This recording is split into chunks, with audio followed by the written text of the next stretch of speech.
All right. Good afternoon, everyone. Good afternoon, everyone. So on behalf of AIR, I would like to welcome our distinguished guests, friends of AIR, observers, and our active participants for the past 2 days in the Battlefront. We'll open up today with opening remarks or a keynote address from Vincent Danjean, who is the head of INTERPOL's Innovation Lab. Ladies and gentlemen, dear organizers, dear participants, welcome. The world around us is evolving at an incredible pace, driven by technological advancements, shifting societal values, and growing concerns about the environment and social justice. As we navigate these changes, it is essential to consider how they affect our relation to technologies and how these changes are impacting online criminality and fraud. I would have loved to network with you all and witness the simulation addressing AI and fraud. Unfortunately, my agenda could not allow it. My name is Vincent Danjean. I am the head of the Cyberspace and New Technology Lab for the Innovation Center of Interpol Innovation Center. The Innovation Center helps law enforcement in our 196 member countries in addressing the technologies and their impact on crime and on investigations. We work closely with our internal police services, such as the Interpol Financial Crime and Anti-Corruption Center and our Cybercrime Directorate. I am mentioning those two units because they are the ones working specifically on frauds and scams, which is the topic for today. The close collaboration helps us prioritize our efforts in addressing technologies that are the most useful for our member countries and police around the globe. The Interpol Global Financial Fraud Assessment identified trends by regions, by technologies, and by criminal activities. But before I tell you more about the findings, I would like to underscore that victims must be at the heart of our preoccupations. If we do not support and respect the victims, crimes will continue to be largely unreported. At Interpol, we deliberately decided not to use the terms such as pig butchering. In our global financial fraud assessment, top crimes are related to business email compromise, romance scam, investment frauds, and advanced payment frauds. All have been boosted by the use of generative AI and the consequent proliferation of crime as a service. Not only do we see organized crime going transnational, we also see organized crime building strong synergies across continents, learning from each other, and for instance, duplicating the logistics of scams centers from Asia to Africa. Of course, our report corroborates the general consensus on the wider adoption of cryptocurrencies as a means of defrauding victims, as well as a means of large-scale money laundering schemes. We are witnessing a trend toward decentralized technologies, and encrypted online activities are posing a major challenge for law enforcement globally. As criminals increasingly use these technologies to conceal their activities, it becomes more difficult for authorities to access the data, identify, track, and prosecute criminals. Over the last couple of years, generative AI has achieved mass adoption and now plays a significant role in creating very credible scams and a tsunami of fake narratives.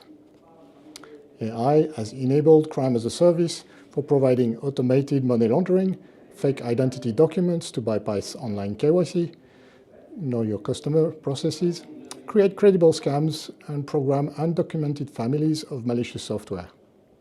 Police is overwhelmed with the amount of data to be analyzed and by the breadth of technological knowledge required from investigators and analysts. There are technical solutions law enforcement is or could use to face all of these challenges. Let us go through some of them. We use large language modeling and natural language processing to make sense of large amount of data, extract entity names, and analyze contents. We use solution providers who are dumping blockchain data or darknet data into large language models. With AI-aided pattern analysis, we can make sense of this data, identify criminal activities or malicious intents. But the problem law enforcement is facing with AI is known as the black box effect. We cannot reproduce or explain what AI is doing under the hood. In the judicial procedure, the defense has grounds to fail us because different tools would provide different results. In other words, the investigative leads given by AI are not sufficient to be ground-proof and can be challenged. The Interpol Innovation Center produced the AI Toolkit, a repository of 10 documents helping law enforcement make ethical and responsible use of AI. To address the challenges, we need a multi-phased approach that involves government, corporations, civil society, and individuals working together. We must invest in education and awareness-raising initiatives to promote digital literacy and online safety. We must also develop more inclusive and effective strategies for tracking and prosecuting online fraud while respecting the rights of citizens for privacy and freedom of expression. Thank you and good luck for the work you have to do today.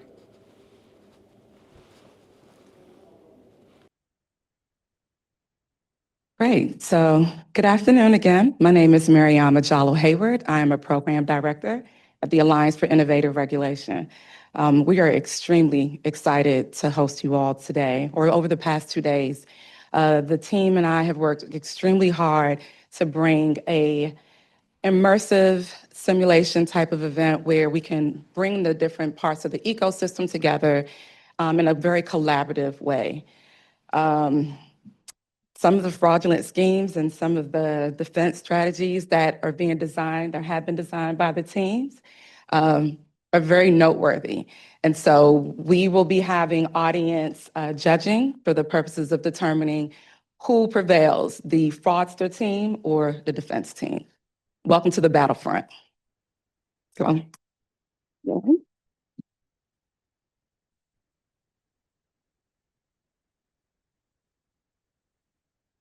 So over the past day and a half, we've had 40 plus participants make up 10 cross-functional teams.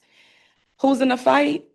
Our participants represent financial institutions, regulators, law enforcement, academia, policy researchers, behavioral scientists, AI experts, technologists, cybersecurity, and DeFi companies. The objective of their mission: explore how AI can amplify human deception, or explore how AI can be used to dismantle AI-powered fraud, such as deepfakes, social engineering, and synthetic IDs.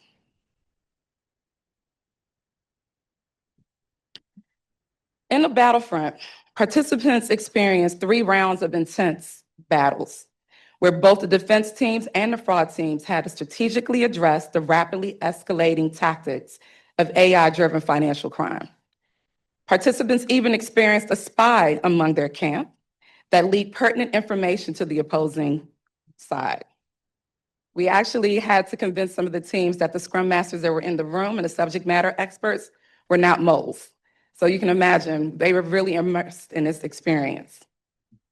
So with the assistance of our scrum masters, our floating experts, and the amazing AWS team who partnered with AIR to provide an AI arsenal, the teams designed eye-opening fraud schemes and built highly effective tech-forward defenses. Teams focused on scenarios that centered around deepfakes, social engineering, and synthetic IDs, AI malware, and adaptive fraud ecosystems. They also focused on Gen AI-powered defense bots, exploring how agentic AI could be used for response and recovery for consumers. They also worked on AI-generated synthetic IDs that targeted public sector vulnerabilities. This wasn't just a simulation, it was a front row seat to the future of fraud and a call to action for how regulators, technologists, financial institutions, and creatives must evolve together. The Battlefront was never about just winning. It was about learning fast, building smarter, and staying one step ahead. So with that, we're going to kick it off with a panel discussion. I'm Ann Barefoot, our co-founder and CEO. Will be moderating a panel on the human cost of AI-driven fraud, who pays the price of innovation. Our panelist, Rakesh Vemulapally, who is a senior director of risk at Chime, Donna Gregory, who's an advisory board member of the Global Anti-Scams Alliance, and Clark Flynt-Barr, who is a government affairs director at AARP, will be your panelists for today's discussion.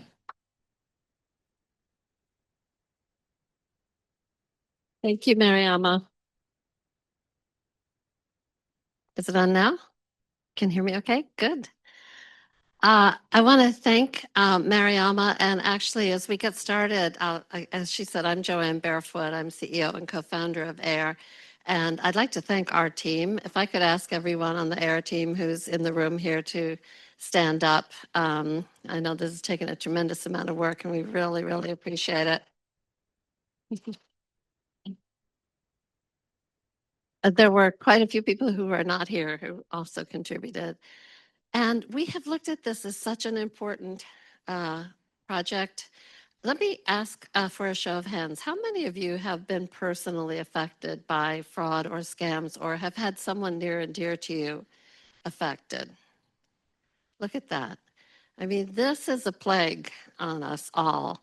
It's affecting all the people around us. I took an Uber ride not long ago and was chatting with our team on what we were planning, and the Uber driver, as I was getting out of the car, said, thank you for what you're doing. You know, this happened to me and I'm still struggling with it long later, you know. So our goal in our panel today is to go back to the basics and remember why this issue is not just about process and so on. You know, there's a little bit of a tendency sometimes to think of financial crimes as white collar crime or victimless crime, and to treat it as in the financial world very often as a sort of a compliance problem. And we're going to talk about the humans that matter, who are harmed by these kinds of crimes. So I want to start by asking each of you to just say a couple words about yourself, your organization. And Rakesh, let me start with you. Hi, everyone.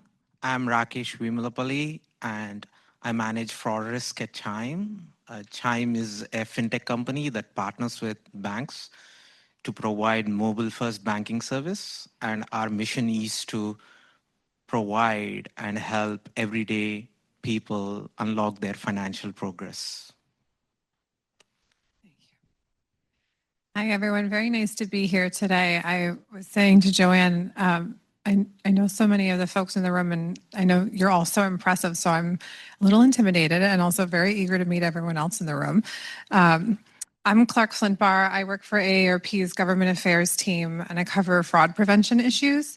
Before AARP, I worked for Chainalysis, which some of the folks in the crypto space are probably familiar with, and I was an FBI analyst before that. So I'm very excited to be here today and talk about some of the things we're seeing and solutions. I'm Donna Gregory. I am currently on the advisory board for the Global Anti-Scam Alliance, which is actually run out of the Netherlands. However, it has locations throughout the globe, thus global, looking to fight fraud, do collaborations between private sector, and also working on data sharing initiatives. In my previous life, I was with the FBI as well. I was the unit chief of the Internet Crime Complaint Center, which probably most of you have heard of. I was there since it was founded in 2000. So a lot of fraud and cyber history. You know, we always said we were cyber when cyber wasn't cool. So a lot of information there. Great. So we've got a wonderful mix of experience and skill on the panel. And Clark, we want to start with you. We asked you if maybe you could start us up by telling a story of an actual case that you've seen. And then as we go through the discussion, I think we'll be bringing a lot of those themes to life. Sure, absolutely. So if you're familiar with AARP, you probably know us because we have discounts on things if you join. But we also do a lot of fraud prevention work. We have a Fraud Watch network, which victims and families of victims can call and get assistance with identifying if something is fraud, if they were a victim, what do you do? How do you help a parent snap out of a romance scam, things like that. And we have support groups that are basically online group therapy, essentially. And through one of those support groups, I came to meet a woman whose husband was the victim of fraud. They're based in New Jersey. He's 62, so he's hoping to retire soon, but he's still working. And he got a message from somebody on Facebook and developed a relationship with them and was convinced to invest in whatever this scheme was. I actually don't know the details of it, but what ended up happening was they convinced him to withdraw $750,000 from his retirement account.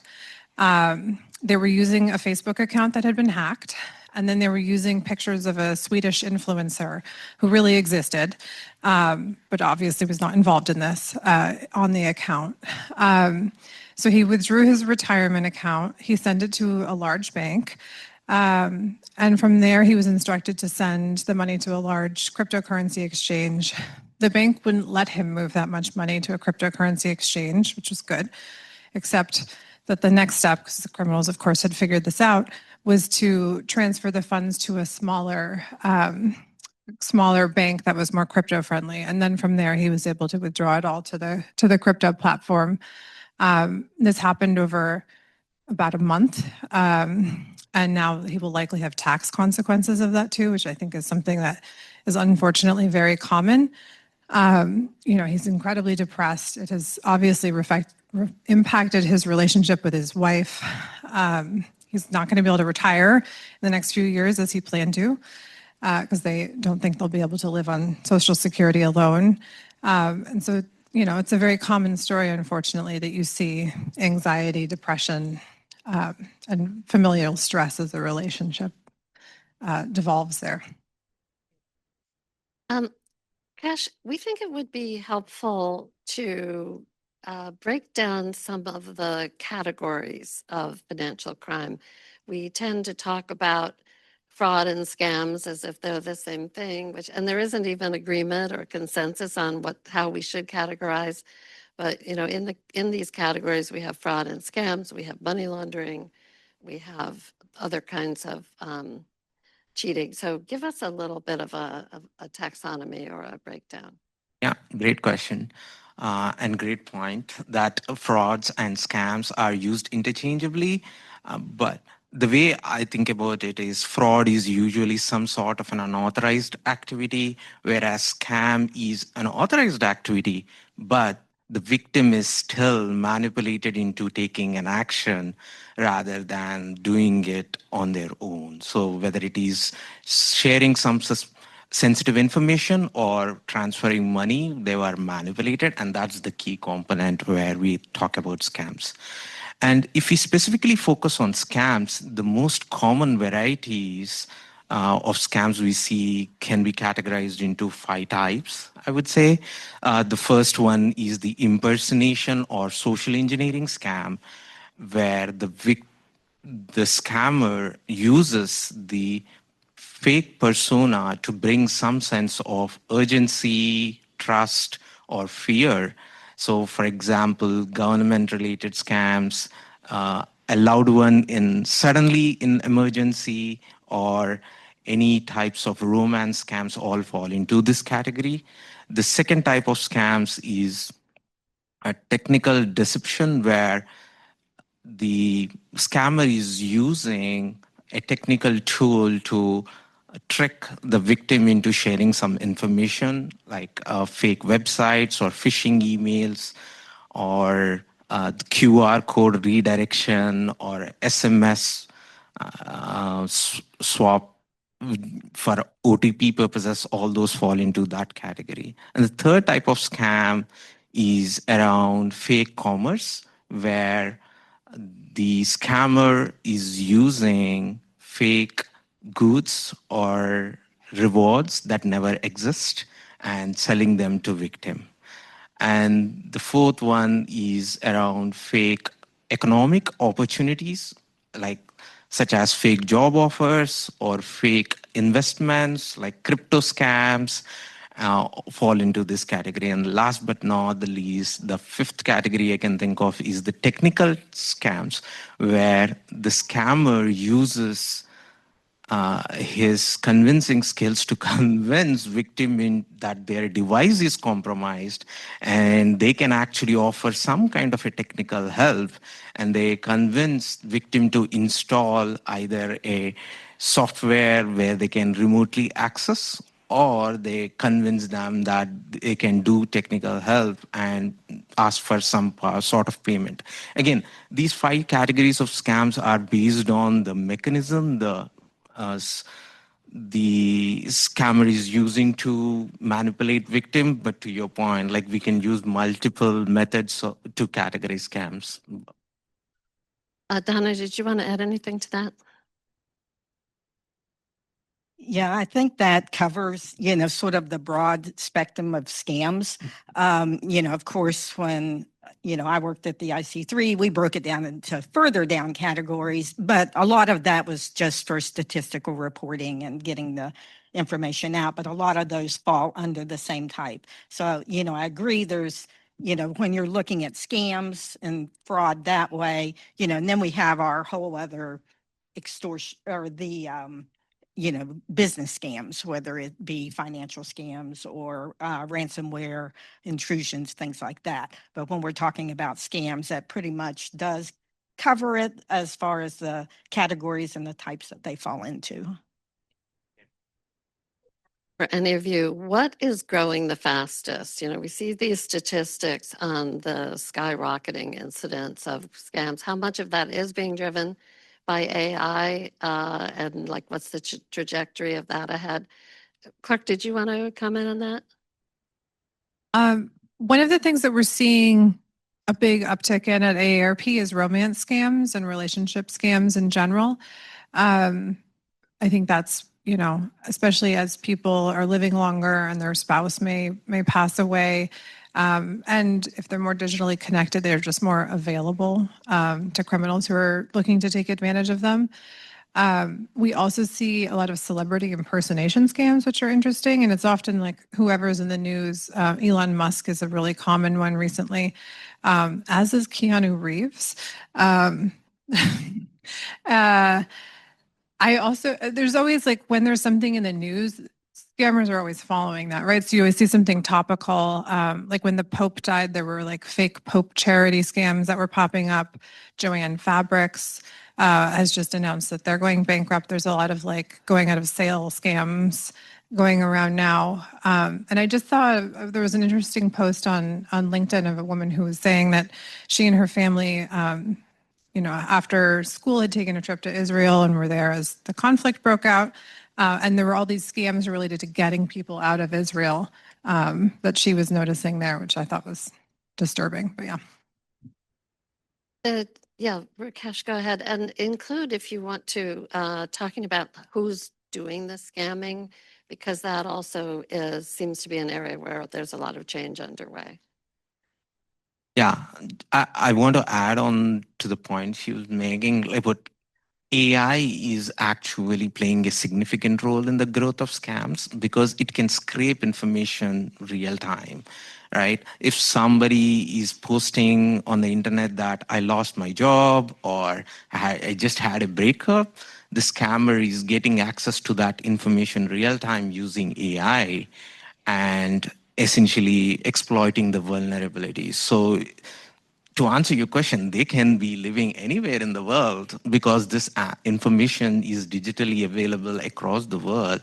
And it's not just about any specific location anymore, because if you have internet, phone, you pretty much know everything that's happening around the world right now. Yeah, so, one of the things I wanted to add as far as, the scams that are being seen, it's also, scams go across the age range, but we do see a lot more scams in the younger generation. It's more of a sextortion. Those types of scams, getting them to pay money so they don't post pictures, and those types of scams. And in the elderly, we see a lot more tech support, the romance scams, trying, because, as you grow older, hopefully you have that money. You have some savings, you have some equity that you have to give away when you fall victim. Not to say that younger generation doesn't fall for a romance scam, but we see the elder being more trusting, and I think the younger, I don't want to say don't care, but they're more, my information's out there anyway, so it doesn't really matter. They're not as protective with their personal information as the older scam victims are.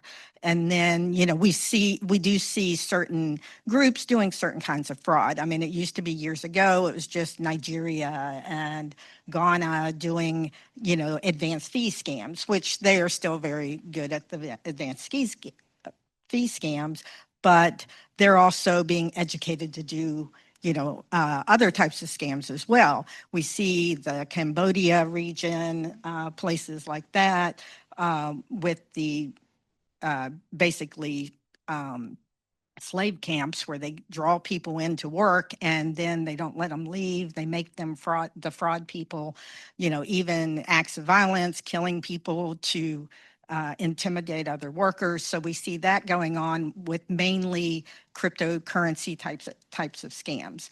But globally, you see most of the scams are being done globally and not in the U.S.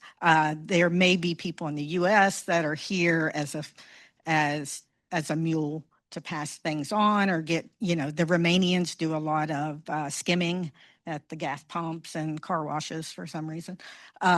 So, it just sort of, they each, different countries have their specialty, but they all sort of learn from each other. Some of you may know or be involved with the fact that DARPA in the US has elevated money laundering and fraud to be a top national security priority for the United States, partly because of these geopolitical trends and the ability to extract money from Americans and Europe and so on, and use it to fund things like the North Korean missile program and so on. Let me ask for any of you, one thing we know about this is that these crimes are drastically underreported because of the embarrassment that a lot of people feel. Talk about that and what we should do about it. Who wants to start? You want to? Yeah, go ahead. Happy to talk about that. AARP has done a lot of work on this, actually. We have a paper called Blame and Shame. What we see frequently is the words that people use when they're talking about fraud are projecting the blame onto the victim. So like, she got taken for whatever instead of a criminal stole her money. And we've been really trying to promote shifting the language that you're using when you're talking about fraud to normalize it, because I think we saw all of the hands raised in here. It's very clear how prevalent this problem is. This happens to everyone. It's not that you're dumb or uneducated or this is happening to everyone. And I think shifting the language that we use when we're talking about and to victims is very important, and encouraging people to be more open about the fact that this has happened to them and report more frequently. So if you're interested, AARP has a website that's aarp.org/words matter, and it has a whole don't say this instead, which is, I think, kind of interesting. And I think as well, victims are very trusting of, they expect corporate America to protect them, whether it is through social media, whether it is through your bank. So when they are victimized, they don't really know where to report. You go to the institution of where you sent money, they really can't help you, or they don't really understand the scam. They go to the local law enforcement. A lot of it too is just embarrassment. They're afraid a family member is going to find out. They'll start paying more to the fraudster to try to get out of it. We saw many complaints at IC3 of suicidal victims. I don't know what to do. I can't, I can't let my family find out. I've lost everything, like the individual that Clark had mentioned. And it's just shame and embarrassment. And, how to get through that is very, very difficult. We do not have enough victim support, victim assistance, but, and then people expecting if I file a complaint with someone, I'm going to get a case opened and I'm going to get my money back. And that's really not the way things work. It's to put the bigger picture together. If it's a financial fraud, we can usually, if it's within 24, 48 hours, you can sort of track money and help people get back their money. But in reality, people don't realize they're defrauded until it's too late. And, getting that message out to people, like you said, changing the verbiage that it's okay. Everybody, can potentially be a victim. Like it's getting that trust out to where at least they know they can report it, get some help to that individual, because there are resources available to help people get through financially, or to get them the mental health help that they may need. Ash, let me go to you, and I'm mindful of time. If you want to add anything to that, go ahead. But so the next theme that I wanted to open is, we know that a lot of these problems are occurring upstream of the financial system in social media, telephone companies, and so on. They are generally operating under a different legal and regulatory scheme in terms of how they, when and how they should report or share data or so on. Talk to us about that and how Chime looks at that problem. Yeah, that's a great point. Like most of the 80 to 90% of the scam activity actually happens before even it reaches Chime, because the last step of the transaction is about transferring money, and that's when Chime enters. But what we do is we think about prevention to detection and response, like comprehensively on what we can do. So essentially on the prevention side, to your point, when the activity is happening outside of Chime in social media or other website, we can't stop it. But what we do to prevent on the Chime side is we educate our members on ongoing emerging threats and scams. And at the time of transaction, we also give a warning notification or a message for the members to think, so that they have a moment to figure out whether they are making the right decision or not, especially when our real-time data and signals show that it is a suspicious transaction or a high-risk transaction. Again, you don't want to overdo it, because then our members will feel a lot of friction, but essentially that's where we leverage our data and AI models to figure out what is risky versus not, and we try to warn them. But we also spend a lot of time on the education part. And the other thing which we do is also provide a comprehensive set of tools for our members, so that if they see any suspicious activity, they can report to us. And we have a feature for our members called like card turn off or on. Like they can go into the app and turn off their card immediately whenever they see any suspicious transaction, and all the future transactions will get declined. So that is a lot more convenient for our members, because they don't have to call us and wait on the phone line, especially when they are busy. That's one. The second one is some of our members live paycheck to paycheck, and we serve members who make less than 100K per year.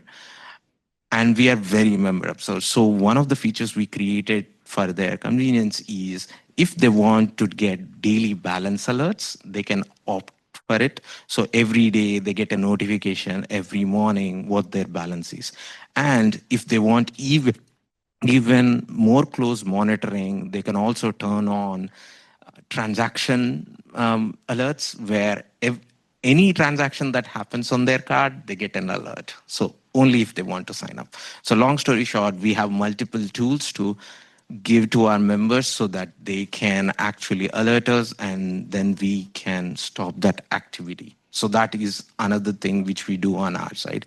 And coming to the response side, as Donna and Clark mentioned earlier, like can be a powerful silencer because it's because of shame. But when our members reach out to help for us, we try to treat them with no judgments and we make sure they feel respected. So that way they feel more friendly. And when we say we are member centric, we actually make sure it is reflected in how we treat them when they reach out to us for help, how we actually design protections so that we can serve our members. We only have a few minutes left. Donna, your organization has done a lot of work on data sharing and trying to create a data hub. Sharing of data in this space is complicated because you have to protect it. You can't just share willy-nilly. You have to protect privacy. You have to protect security. You have to protect investigations when they're underway.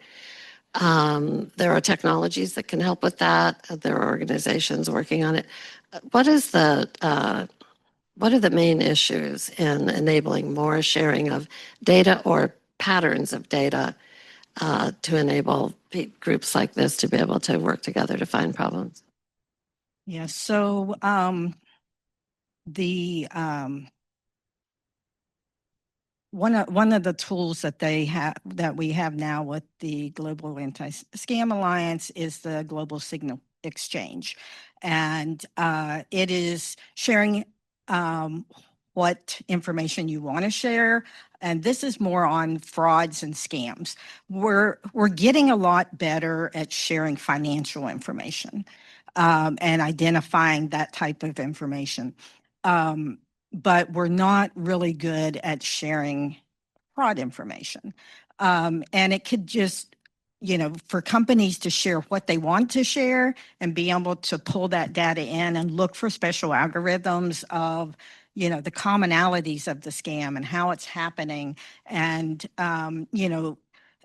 email people want to share phone numbers or emails, and that's really a lot of that information is just fake information, or it's your real phone number that is being used. So it's not very helpful. But looking more at the scenarios around how things happen, but also when we're talking about financial information, banking information, when people come in and open accounts, what driver's license are they using? Are they using a certain passport? What information is being used to open those accounts? Are we seeing a certain trend in a certain area? So there's a lot of information you don't think about that could be shared that could really identify those scams without the PII and the legal aspects. I think that's a lot of when I was with the FBI, of course, we don't share anything with anybody. It's the legal piece still needs a lot of work. The privacy sharing, I mean, your data is out there anyway. So, sharing that information, but a lot of proprietary issues, oh, I can't share that, with this company because they're our competition, but yet you could work together to actually identify scams that are happening to both of your clients. So it's a challenge. It is very challenging, but taking that risk or taking baby steps and sharing the small pieces of data and see how that does, and then build the trust with the organizations.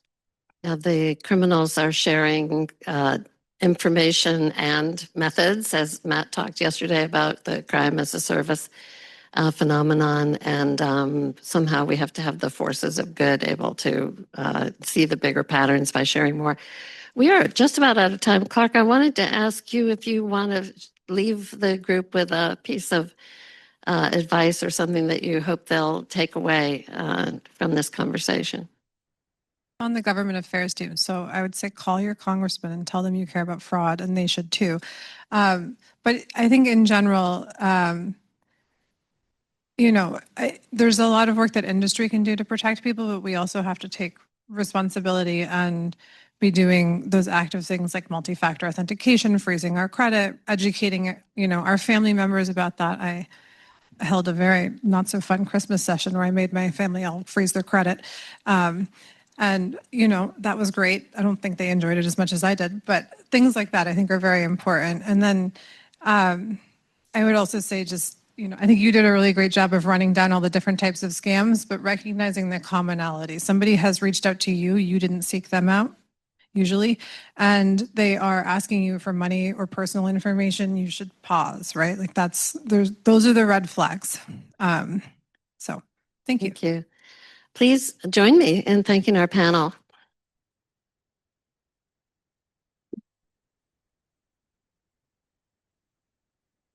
So we are going to move on now to the highlight of the 2 days, which is to hear the presentations of the battling teams.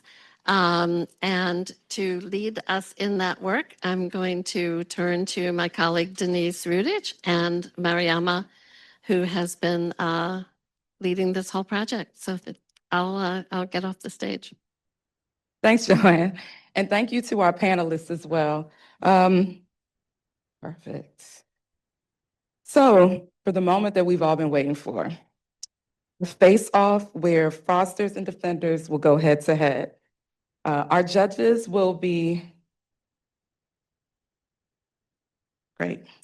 Our judges will be scoring teams based on creativity, realism, impact, and the strength of their technical execution. Because in the fight against fraud, brilliance alone is not enough. It actually has to work. So with that, I will welcome Denisse Rudich and Alma Angadi, who will be our moderators. The right box here. Yeah. All right. So hi, everyone. So excited for this part of, I guess, the culmination of the last couple of days working. Absolutely delighted to be welcoming you. The people in this room know me. My name is Denisse Rudich. I am a fraud SME for AIR. More widely, I work across the global governance, financial crime prevention, technology, and conflict finance prevention. So I'm going to hand it over to Alma to introduce herself. We are your co-hosts, and just super excited to be here. Hi, everybody. I'm Alma Angadi. I'm a senior managing director at FTI Consulting and have been spending a lot of the last 35 years in different kinds of fraud and financial crime prevention and enforcement a lot too. So really, really great to be here. It's exciting to see both how the frauds have stayed the same and how they've changed. I am also excited, but a little terrified to see what it is that the teams have come up with. So before we kind of start bringing people up here, I just want to make a couple of things and announcements. First of all, thank you, all of the participants, for taking 2 days off work, but maybe not work. Let's call it professional development, to proactively support our mission here at AIR, to hopefully learn, hopefully have fun, hopefully meet some new people, make some new, if not at least friendships, connections. Also, I would like to thank our content partners. So we have AFC, AWS, special shout out to AWS, the gentlemen who are sitting in that corner. I would ask you to please stand up, but I see you have your laptops with you, for building our AI sandbox. So they basically gave us Gen AI Stack that helped individuals in this room build websites, maybe apps, maybe videos, images, I think potentially agents. There was discussion of an agent being used as well or being built using their tools. So really exciting. We also had other partners, including INTERPOL, Google, Sardine, who also provided some of their tech. So thank you, Sardine. Behavebox, AARP. I'm going to also shout out to FTI Consulting, who brought a host of wonderful people to do a lot of the subject matter expertise. So thank you all for being here. Our team, our SMEs, can our SMEs and Scrum Masters please stand up? Because I'm just going to make everybody clap for you as well.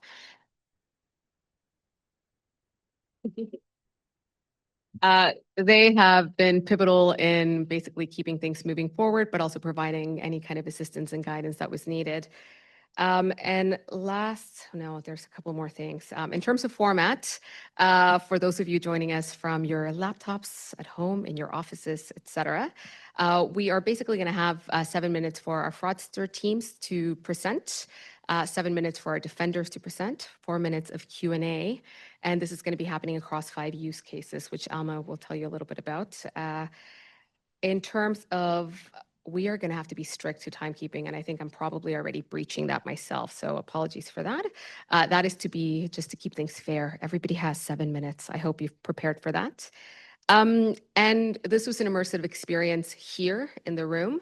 We're hoping to also keep it immersive for those of you joining us this afternoon and also joining us from wherever you are, where you will actually get to pick the winners for each use case. So we'll be putting up a Slido at some point in time and asking you to vote. So there will be one winner, one use case, one winner. So I'm going to hand it over to Alma to let us know what it was like being in the room the last couple of days, and then we'll get started with the demos. Thank you. So it was really exciting. There was a lot of energy. As Natalie said at one point, it was kind of terrifying to see the frauds that people were coming up with. You're kind of glad that they're on our side. And also, but a little bit comforting to see some of the solutions that people came up with. So it was really fun to be a fly on the wall and listen to what was happening and hear some of the technology discussions. So I definitely learned a lot, and I technically wasn't building, although I did learn how to build a website in a day. If I can do it, actually 5 minutes. If I can do it, you can do it, and the fraudsters can do it. So I guess we'll kick off with our first use case. yes, so we tried to pick use cases that were realistic. So the very first use case is a deep fake use case using voice synthesis and phishing for credentials. So let's have the defenders or the fraudsters come up first. Does everybody come up at once? The fraudster team, The the fraudster team will be coming up, and then the defenders team. And the defenders team. And so they'll be able, the fraudsters will go first and which. Yeah, And fraudsters then we'll first, then the we'll see what defenders. they come up with, and we'll see if you're as terrified as we've been. Super exciting. Yeah. And I think the one thing, just for anybody who doesn't know what a deep fake is, it's basically the use of a deep learning techniques to build fake images, videos, identities, etc. So we're going to get off the stage and hand it over to the teams who've done an amazing job over the past 2 days. And I see that this does not travel so great.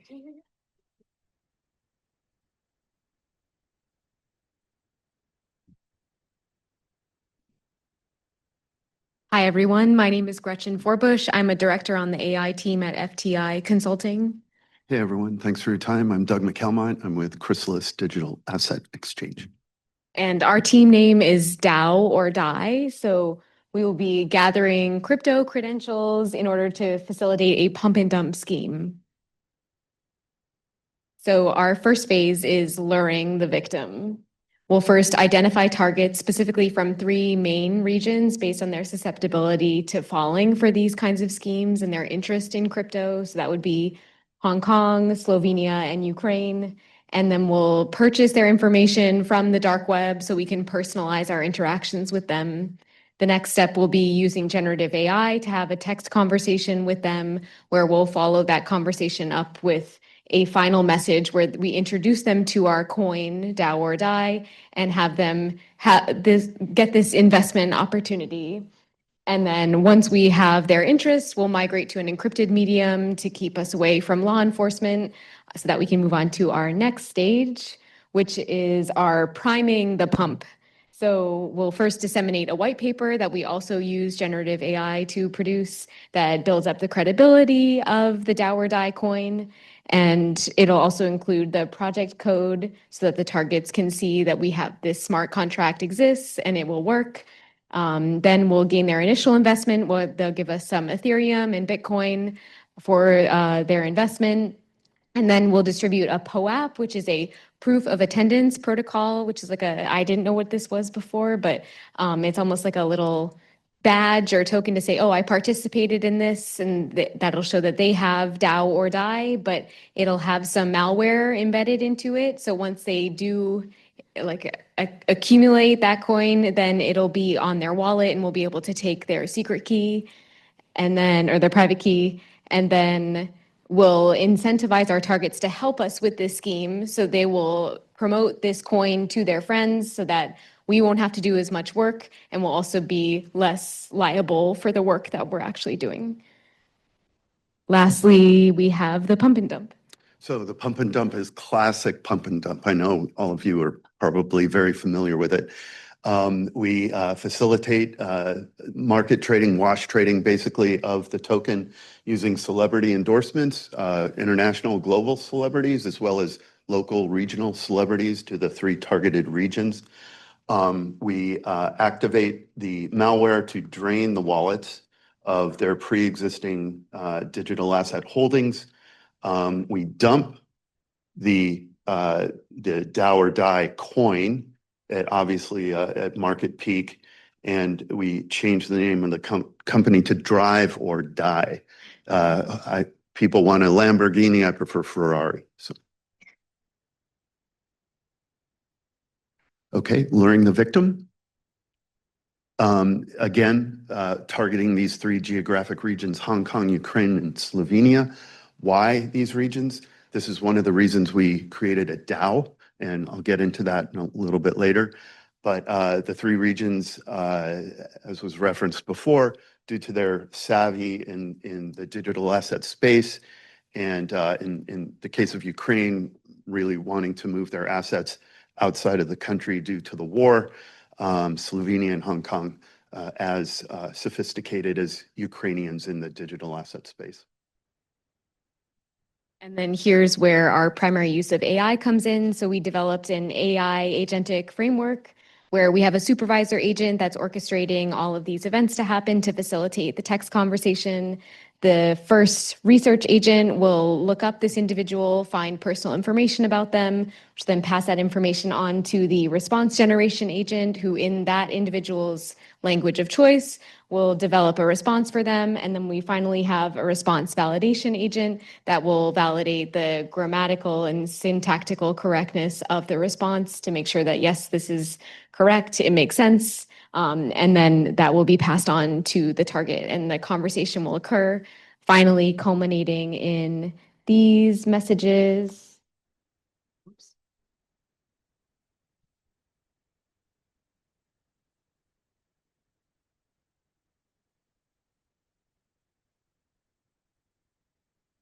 Here, I'll show briefly, but they're just translated into each of their languages, and it basically provides, it says, hey, here's our coin. We think you should invest. And then at the end, there's a link to an encrypted channel, which will be for that region's like encrypted medium of choice. So you see there's Signal, Telegram, and I think that was it for now. And now we'll move on to phase 2, priming the pump, where here is our white paper that we've developed and the smart contract. So we created a distributed autonomous organization for this for several reasons.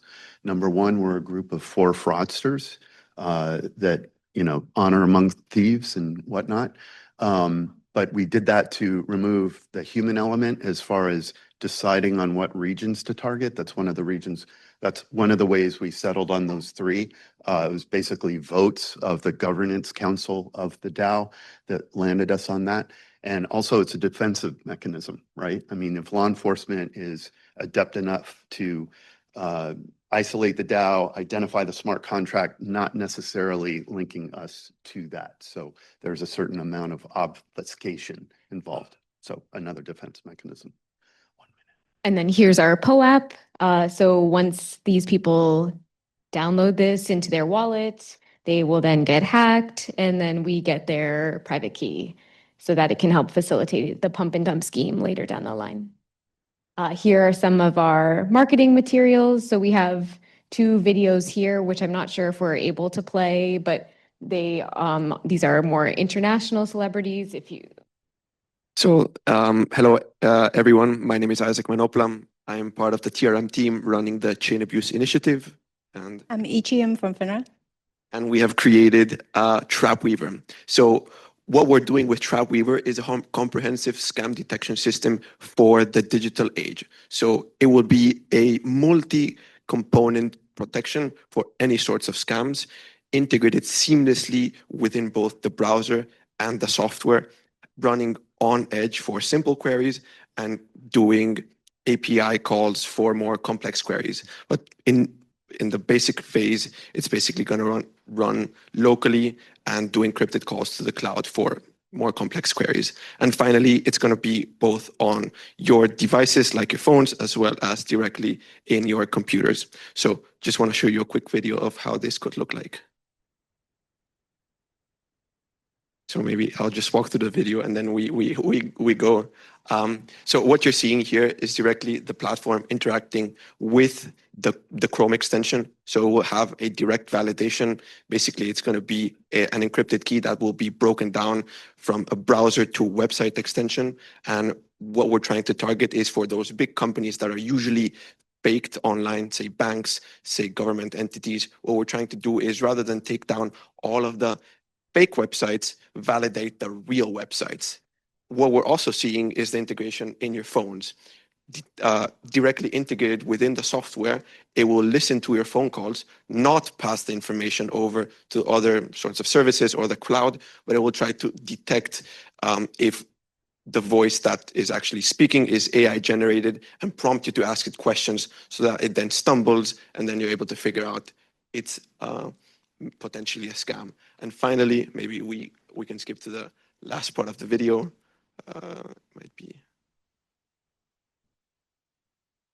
where, and I'll talk through it as well, where it's basically before you're interacting with any smart contract. So say the pump and dump scheme, it will actually do an AI crypto analysis, both on the contract owner as well as the previous interactions that contract owner has had to understand if there's any risk, if there's previously been contract deployments that can be categorized as pump and dump schemes to then also protect the victim. And then maybe what we can do is jump onto the other slide where we can present sort of the broken down strategy.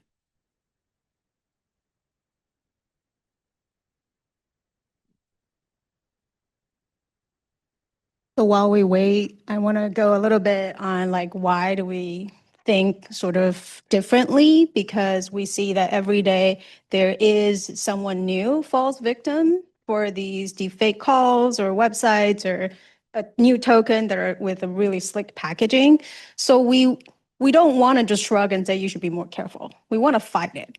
And so we are promoting a local first AI agent that is a brand new sort of protection layer that is built into every operating software, which means all of the hardware that you're using, your laptop, your phone, your tablets, will have the protection available.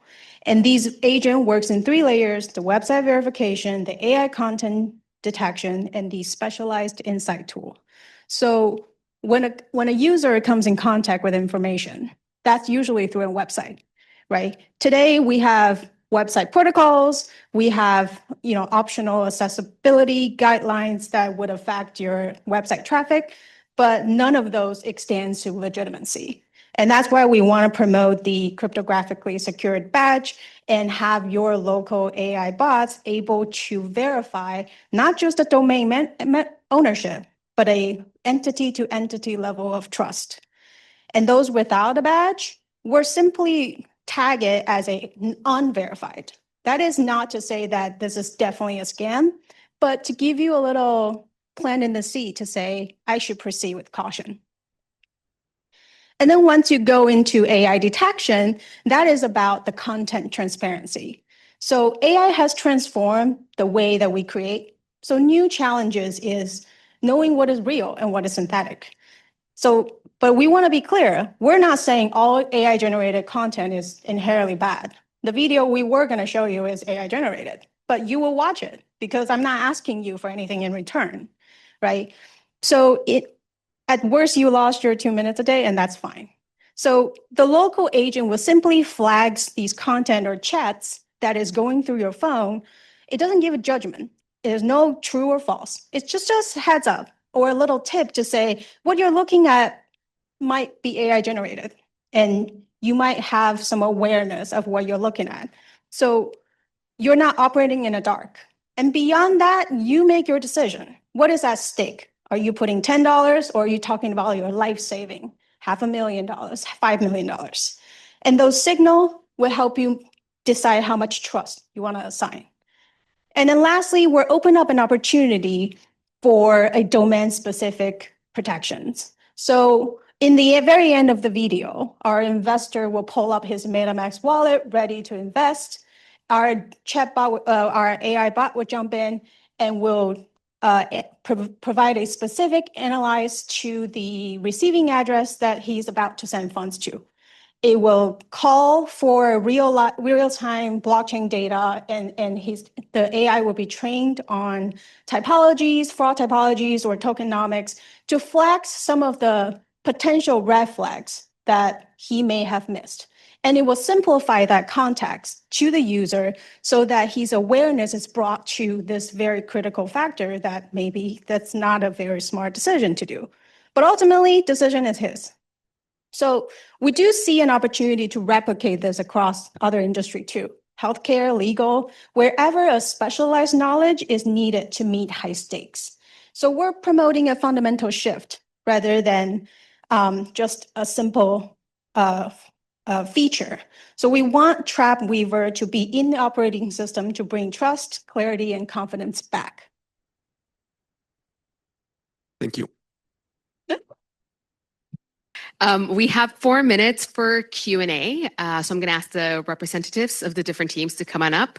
We're going to open up the floor for questions. Or so apart from Day or Die versus TrapWeaver, who has a question for our teams?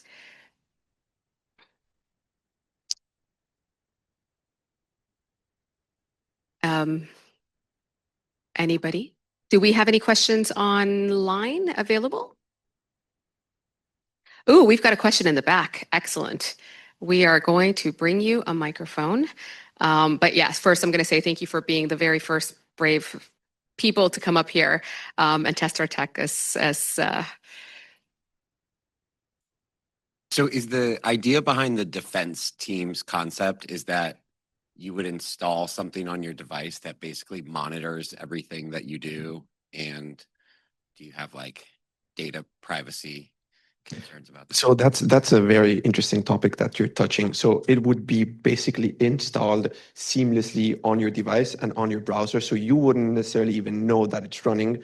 And since it's running locally, and for the more complex queries, it would be doing basically encrypted API calls. So that data sharing is basically null or non-existent. Everything is running on edge or encrypted. So there's no like sharing of IP addresses or sharing of any PII data. Everything is there locally for you. Thank you. Fantastic. So if you haven't taken a photo of the QR code or access the QR code, please do so. That will allow you to vote as well. So I should have mentioned that. Do we have any other questions? Oh, we do. For the defense team, how do you continue to train your models to ensure that the accuracy of your predictions, if you don't have feedback directly from the user on the efficacy of your scoring or your alerting, how do you maintain? That's a very interesting. So we would be using both synthetic training data to advance our AI, and based on that synthetic data that wouldn't necessarily include PII data, we would then update the model and then deploy directly to the on-edge models for the simple queries, which would cover, let's say, maybe 50 or 60 or 70% of the queries. For the rest, or the more complex ones, since they're, as I said, more complex, then we would be running an AI or like an API call, which would then run or query our cloud AI that we would be training continuously. So it would be both deploying updates continuously on edge as well as the pings to our cloud AI. How are we doing on time? Do we still have yep, we've got the QR code up there, and hopefully people are pointing on that or accessing Slido and voting. Any other questions that we have on the floor? Okay, then without further ado, thank you so much. Again, mind blown, fantastic. And we are going to start with our next use case. So Alma, if you want to maybe, oh, they are in the process of voting. Hopefully you have managed to get the QR code. All right, so let me, first we'll sort this out. 1 second. Yeah. Use case 1. Thank you very much.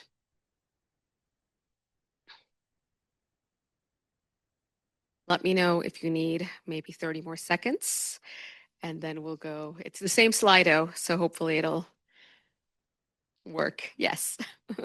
Thank you. Yeah. So after each presentation, if you can access the Slido and then have a vote for your team, those at home, please do the same. And then we will find out the results at the end of the demo day. So. All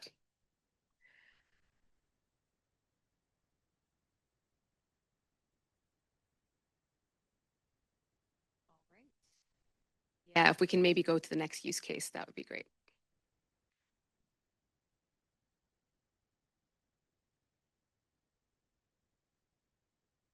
They should be. Is it only showing one? All right. Well, while we're, yep. Okay. So while we are to use case 2, okay. So we're going to move on to use case 2. And Alma, if you'd like to introduce the use case, that'd be great. Thank you. We heard a little bit from the panel that that joined us earlier about the use of social engineering and fraud, especially for vulnerable populations. So the second use case is social engineering with AI malware, adapting to environments, exploiting remote tools and security gaps. So. All right. The magical clicker is mine. All right, as our slides come up, I'm Liz Swigert. I am very happy to represent the fraudsters of use case number 2. Yes, thank you, thank you. All right, let's talk about use case number 2. We have slides. We are looking at 2 personas. I will tell you about them while we're getting started. The first persona is Zayden. He is a 15-year-old boy. He lives in Nigeria. He went to Yahoo school. He uses Gen AI. He also loves Telegram. His cousin convinced him to come join this syndicate because you can make a quick buck and nobody gets hurt. He just wants to get out of where he is. The target, who you'll hear more about, is Aiko Tanaka. She's a 51-year-old part-time solo crypto trader. She lives in Tokyo, and she just wants somebody to see her genius. She is way over-trusting of platforms. She does not know what two-factor authentication is. She constantly brags online, and all she wants is just to be seen and loved. I don't know what happened with our slides. All right. So how does Zayden go after her? Well, he uses a Python scraper that he built with Visual Studio and Claude, both free. And he aims it at the places all the crypto bros and sisses hang out. That would be Reddit, crypto, Twitter, Discord. He's got a ChatGPT he set up that analyzes all that data and figures out who's posting screenshots of the platforms that they're on, who is bragging about their big time trades, who's everybody following. Well, it doesn't take very long until he finds Aiko. She's out there bragging. She's got the screenshots. We know what platform she's using. Also, she follows mysterious crypto influencer Kenji Satoshi. Aiko, you just became the target. All right, Zayden decides, I'm going to spoof Kenji. And you know what? It's not hard because I've got all these tools that can tell me how I can be a dashing Japanese crypto bro. And so that's what Zayden does. He is armed with a cheap and cheerful AI arsenal. Okay, so what you're looking at is DeepL. This is the translator. It will take your crypto bro English and turn it into crypto bro Japanese. When it comes to spoofing social media, what you can do is you can change one letter to a different alphabet, even though it kind of looks Latin. Can you spot which one is the real Kenji Satoshi? Everybody squint to get the screen. Time's up. All right. And then this is the beauty of Gen AI. It can cook up posts. It can cook up messages that sound right. And it now has enough context that it can culturally adapt them. So for Zayden, who doesn't know what a mid-30s Japanese crypto bro would be like culturally, ChatGPT can help him strike the right balance between being polite, respectful, kind of flirty, while also not going into some formal Japanese that would potentially convince Aiko that he's a fraud. Now, this is the other cool thing that one can do. Again, we've got DeepL, and now that message is getting dropped into Telegram. And I have it on good authority from DeepL that the bottom right-hand message from Aiko says, "I'm in." This is what it looks like if you create a website on Lovable. Lovable is free. Lovable will spoof somebody else's website. It'll create for you the website of your dreams. And then you've got DeepL, you've got Google Translate, you've got a host of free AI-driven tools that will translate it into the language of your choice.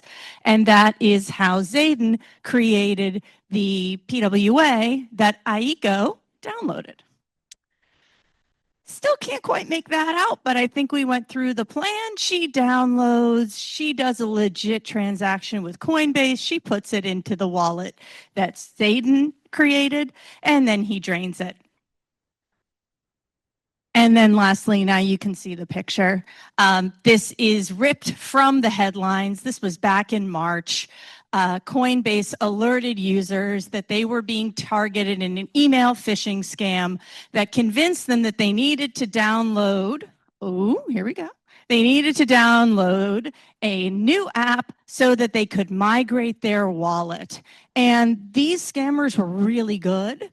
They managed to get almost all of the hallmarks of a legitimate Coinbase email into their scam. So even people who were fairly savvy were fooled. So even people like Aiko, even though she is awfully trusting and really needs to activate two-factor authentication. So that's really what you missed the first time around. And with that, I will turn it over to the defenders of use case 2. And thank you again. And just as a reminder, use case 2 is about social engineering and how do we use AI. So looking forward to the defenders. Thank you. Thank you, fraudsters, for that entertaining and humorous presentation. But the fact of the matter is that fraud is not funny. I don't find it humorous. My name is Jennifer Bastow, and I'm with Standard Chartered Bank Financial Crime Intelligence Unit.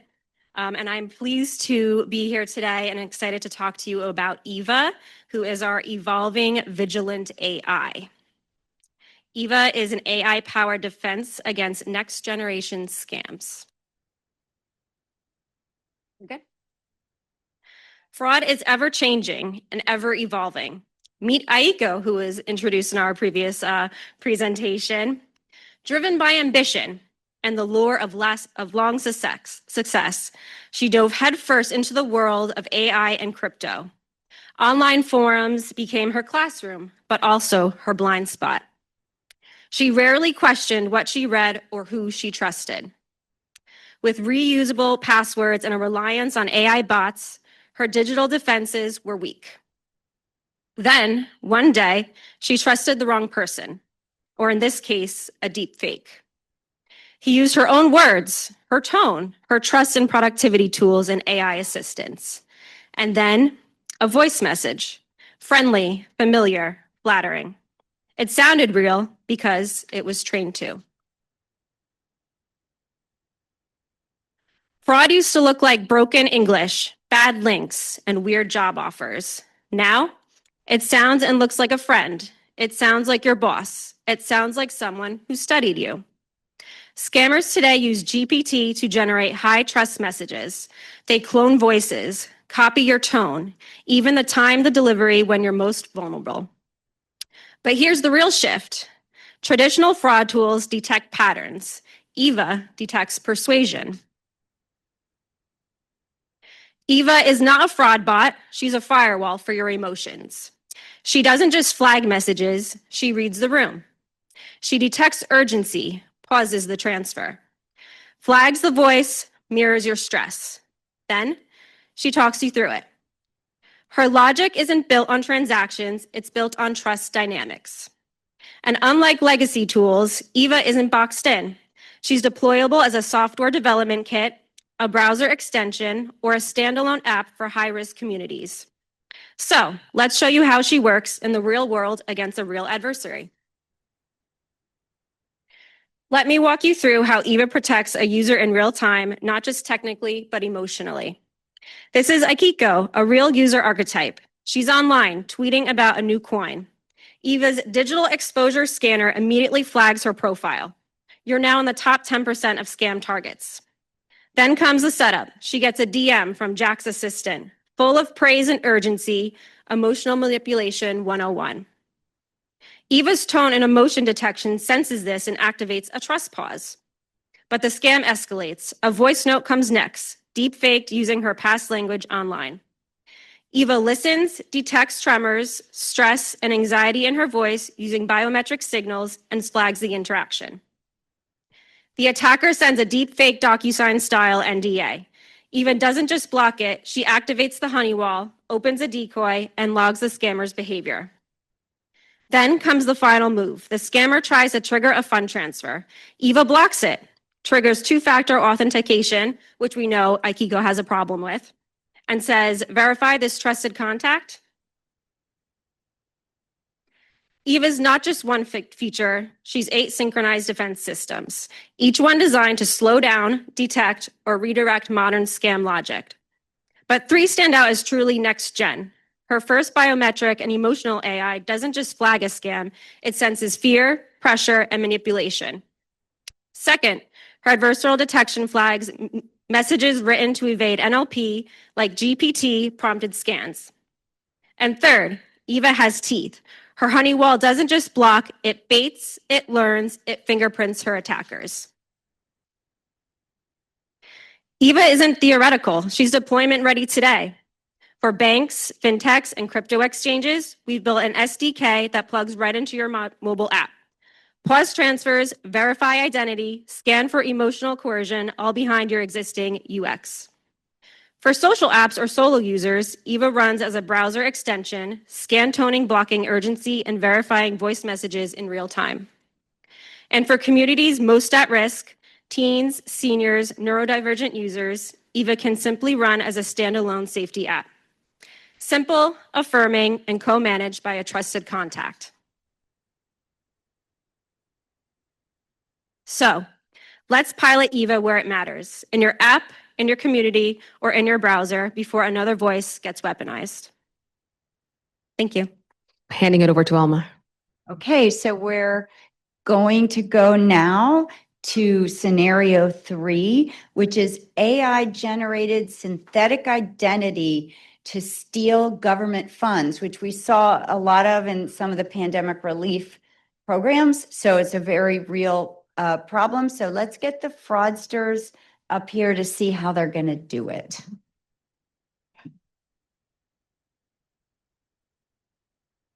Okay, great. Thank you. Who wants this? If you guys can each use your own microphone, because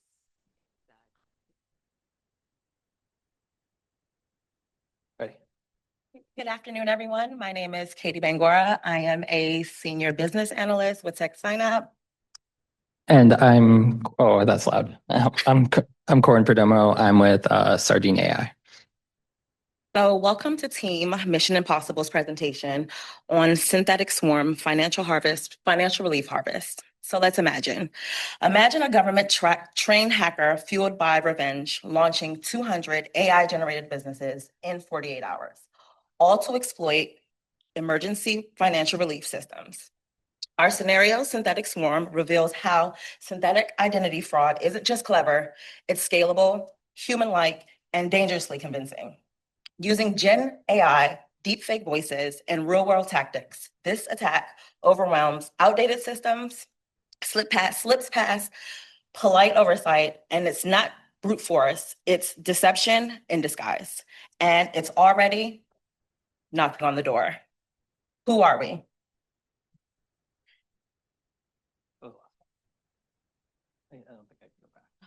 So, who we are.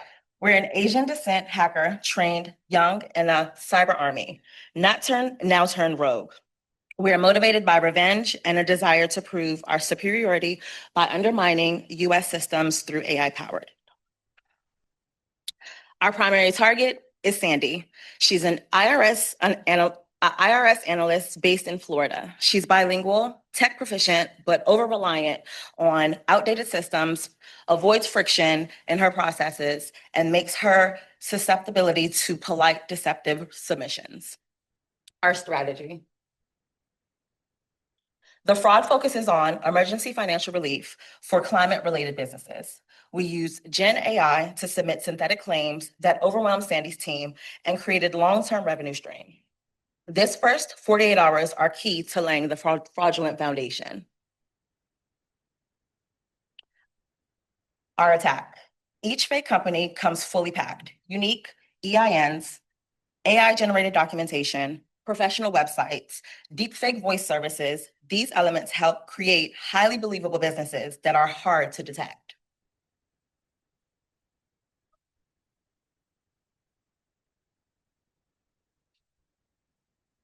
Submissions are time to peak review hours. 30% are in Spanish to exploit language limitations.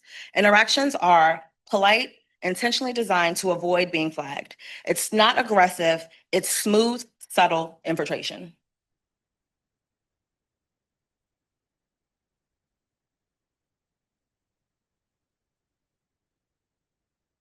We simulated 200 distinct businesses. They mirror legitimate clean energy startups and are built to blend seamlessly with national funding trends.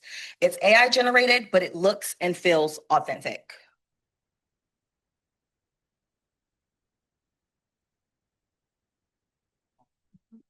All right, cool. So we're going to do a small demo and kind of show how we did this.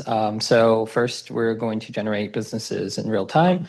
Obviously not real time, already recorded. We're going to use V0 to create a legit company websites.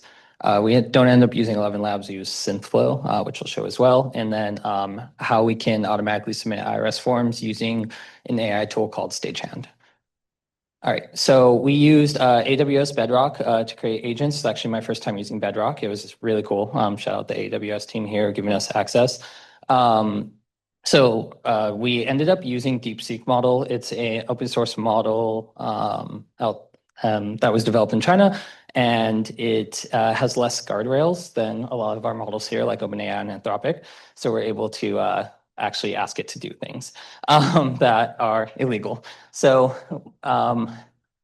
using AWS, we created a bunch of fake companies using an agent. We were also able to use we were able to get a lot of data for their addresses as well. So for example, we used, the registered agent addresses, you could see there online too, which is, a lot of LLCs use registered agents, so it wouldn't hopefully flag with the IRS. And then here's a video. You get to play. I'll press again. There we go. Cool. Okay, so this is V0. So it's very much like Lovable, where you just enter things and it'll create your website. So I literally said, create me a fake website for this company because we want to seem legit to the IRS.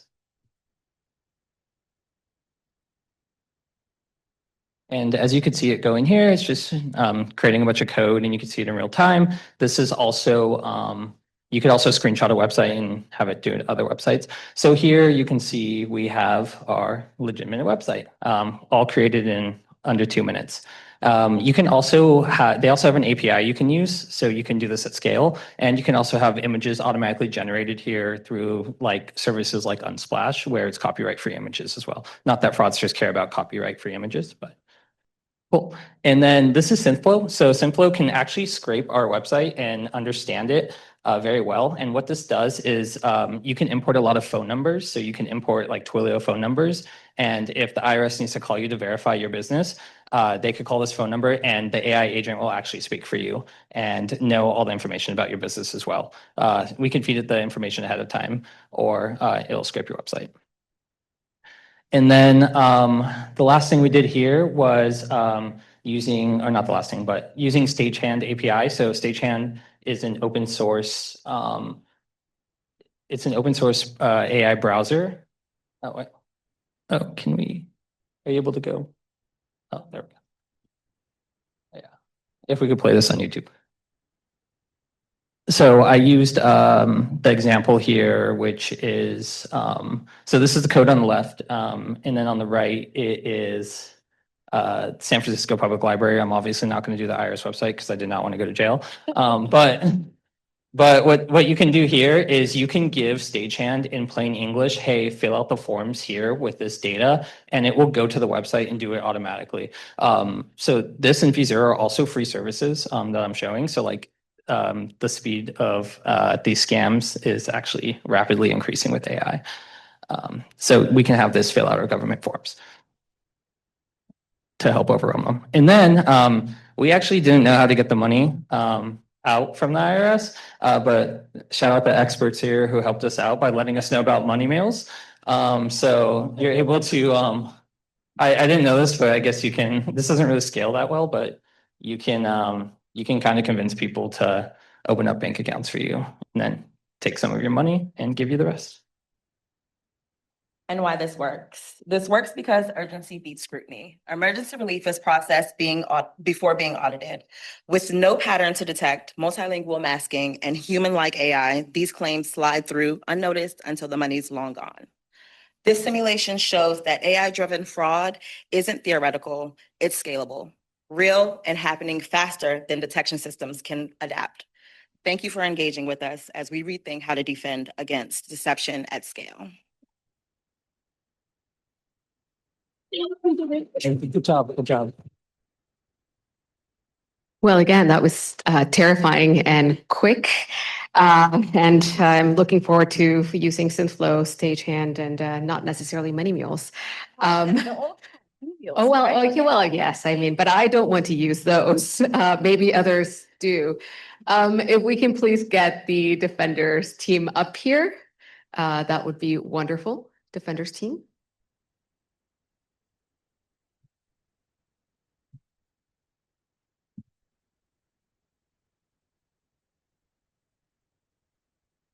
Everyone, good afternoon. I'm Michael Becker. I'm a director in the AI team, like Gretchen, pardon me, at FTI Consulting. I'm Francois. I'm the head of regulatory compliance with BA Vox. And we worked with Britta and Stacy as well to shout out our team members. So you're all aware of the situation, right? Emergency fund requests or the IRS. And our victim is Sandy. Sandy is a reviewer at the IRS, and it's kind of worth noting here that a lot of what we talked about to date is frauds that attack individuals. This is something attacking the government, which affects all of us indirectly. But specifically, Sandy is our last layer of defense, and things can happen to Sandy, like her house burning down due to a dryer fire. She's stressed, she's overworked, there have been cuts for various reasons to her team. And she tends to rely a lot on the existing systems that the IRS has. So as we just learned, fraudsters are using AI to file for business tax credits, for emergency fund relief, et cetera. And the IRS is dispersing those funds very quickly due to the emergency nature of the situation. We could see things like failed business plans, websites, addresses, phone numbers, the whole 9 yards to make a business seem legitimate. So as a result, we need to come up with a solution that does two things. Number one, we need to have an initial step to determine, should we be dispersing these funds immediately, right? We can come up with some kind of a model. We are the IRS. We do have a lot of information at our disposal, so AI will play a role, but also the data that we have access to can support that AI. Secondly, we'll do some kind of risk-based assessment on the capacity of claims that Sandy can review. And then when we go to review those claims, we can do more detailed AI-related assessments assisted to validate whether or not a business is true, and then make Sandy's life easier when she has to do that manual review at the end. AI is great. Do we want to leave all of our IRS decision-making to AI? I don't think we do yet. Okay, so this first level, a detection model to detect anomalies in filings, right? In situations like a swarm attack, we're going to see a lot of filings of a similar nature happening really quickly. And while we maybe don't have time to perform super detailed checks using agents, making AI-assisted phone calls, all of these different steps that we would want to do to validate a business being real, we can evaluate the risk of a claim being fraudulent off the jump. We can use things like what tax credit program are they applying to? Is the phone number created via the internet? Is it a Twilio phone number? Where is the eventual fund, where are the funds going to be deposited upon resolution of the credit application? And also we can look at a series of what claims have been filed recently. Do we notice that there are a high propensity of claims of a similar nature being filed? And we can, use different approaches, unsupervised, that have temporal components as well. Yeah, and I think it's important to mention that any businesses to answer, some of the claims of the people we're dealing with and the attackers, that any new businesses that doesn't have any previous filings when it comes to tax returns or anything like this will trigger an automatic red flag that will generate additional due diligence. Exactly. And quickly, before we move on, we at the IRS, we can check whether or not an EIN exists. In their situation, they will have created a real EIN, so this check may pass, but we can do more detailed checks later. Secondly, this is not very well colored, but I will talk you through it. Next, we need to consider the fact that the IRS does have manual reviewers. There may be capacity concerns. Just because something is fraudulent, we may not have the capacity to review all of that, right? We need to figure out what are the highest risk applications. This is based on some of the factors that we've described as well, but also considering how much value is this filing looking for. The higher the value, the riskier to the taxpayer, the more we'd want Sandy to look into it. Continue.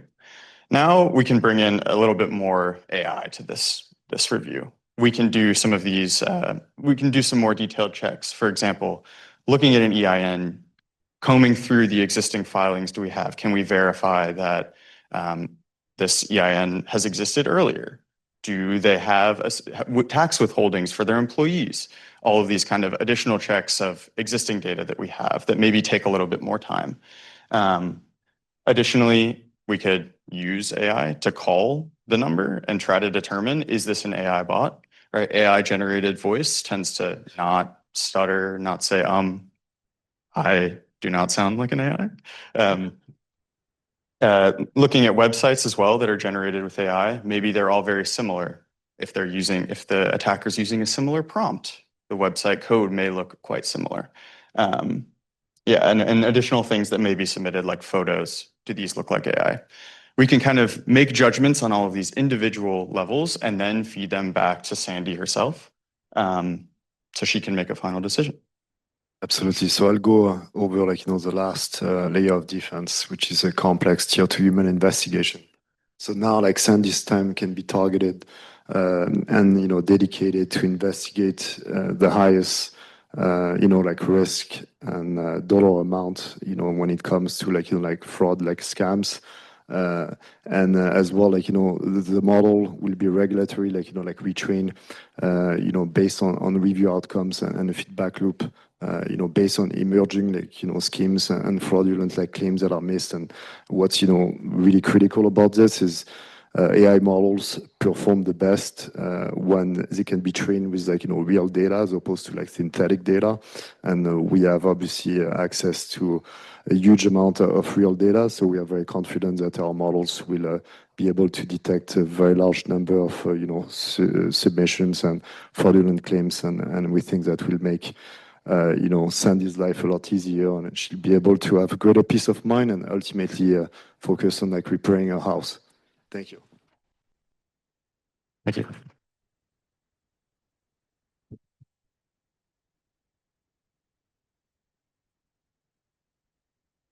Love the human in the loop and the feedback loops, actually. This is great. And the ability for Sandy to rebuild her house. So we have been asked, are there any questions in the audience? Ooh, we have quite a few. All right, so we can get the fraudsters back up here as well and the defenders. We will start with you.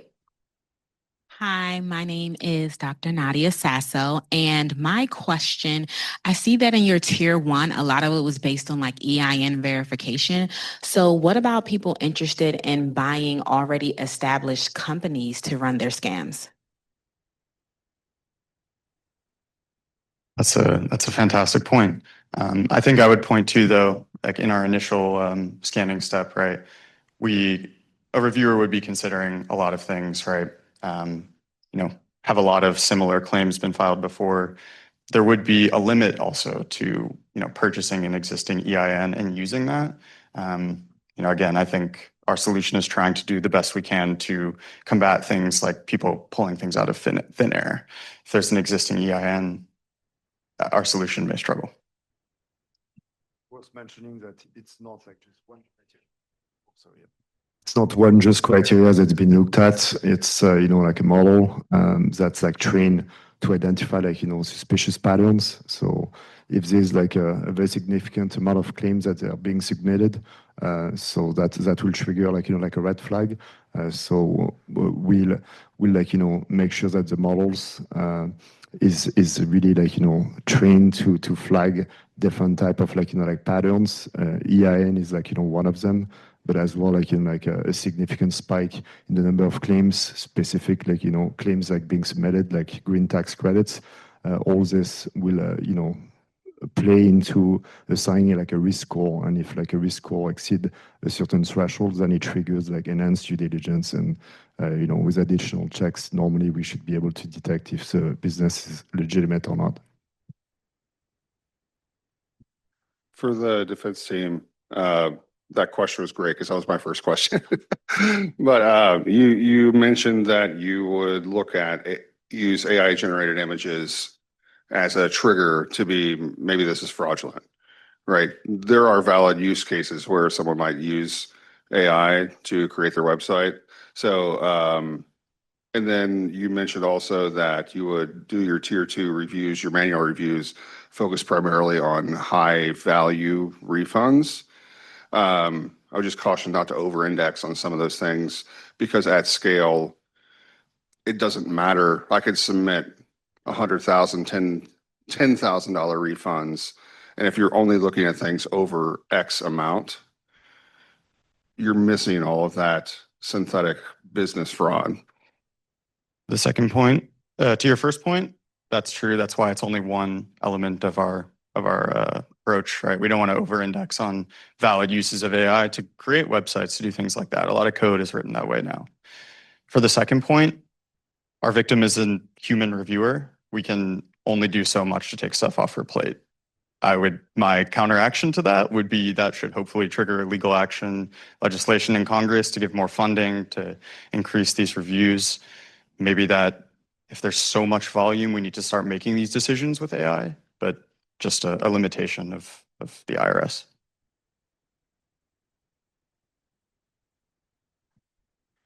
Thank you. We are at time for the questions.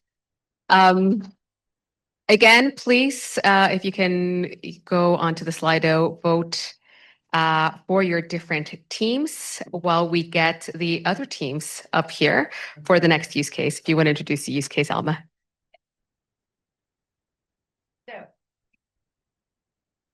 Use case number 3, generative AI bots for fraud defense, exploiting stolen data for unauthorized credit loans and purchases, including voice cloning capabilities. So let's see the fraudsters.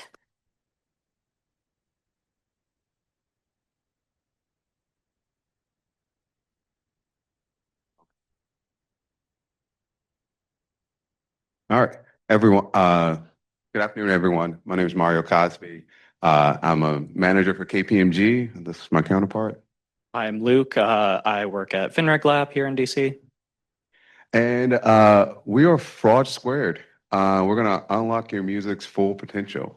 Our approach to this is that we're doing a little bit of an inception tactic. We're a fraud within a fraud. We're going to bring you up and then bring you down. All right. We're going to take you through a journey map. Can you guys see? Yeah. All right. So we're going to take you through our journey map. Right now, we're as fraudsters, our main goal is we're going to engage you psychologically. We're going to play on your passion, and then also what makes money.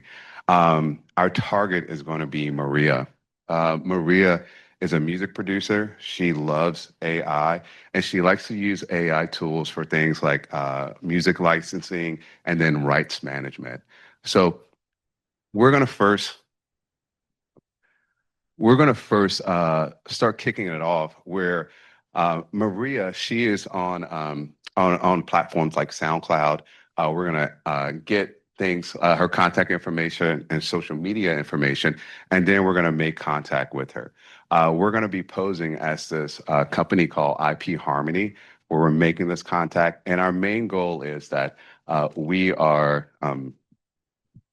sorry, I can't read what's on the slide. Our main goal is that we are going to be, we're going to be targeting her, saying that someone has, that through our IP Harmony, that someone has taken and infringed on her IP and used her music to make more music for themselves. So that's kind of the approach that we're coming with, and we're going to offer her a free service with that as well. Perfect. So part of this is sending out fraudulent emails. As the past group demonstrated, it's very easy to send out and generate these fraudulent emails. We were using the AWS suite, and actually you can even get away with sending these fraudulent emails with the foundational models like Anthropic's Claude if you put in a little bit of elbow grease there. So part of this is just trying to create urgency that your music is, we're having copyright theft and trying to get people to click on our website to be able to download malware. And then also hidden here, as it would be for others, is at the bottom of this, we would also be using these AI models to attempt prompt injection attacks to attempt to subvert any AI fraud detection countermeasures that she may have in place. Can you move us on to the next slide, please? So into that, we can go to the next slide too. Part of this is we also used V0 to generate fake websites that we can click on and appear as a legitimate IP management group to deal with a lot of her needs and potentially deal with people stealing her IP and illegally sampling her music. We were able to use Sora to generate fake advertising videos that hopefully we'll be able to share. This took about like 15 minutes of work. All of this is about being able to scale these spear phishing attacks and appear legitimate as quickly as possible and at lowest cost possible. Would we be able to play that video, please? Every right is a piece of you. That heart rate hits hard, but protecting your music doesn't have to. Create, upload, breathe easy, IP Harmony, protect your sound before the world hears it. So a fun thing that you're able to do with this is you can actually geofence social media ads as well to target victims even more effectively. So not only are they getting these promotional ads, but also on their Instagram and their Twitter and whatnot are seeing these geofenced ads. So it's not only appearing that we found somebody stealing your copyrighted music or you violated somebody's copyright with your sampling, but we're also advertising as a fake legitimate service. And this is another avenue in which we can conduct our phishing attack.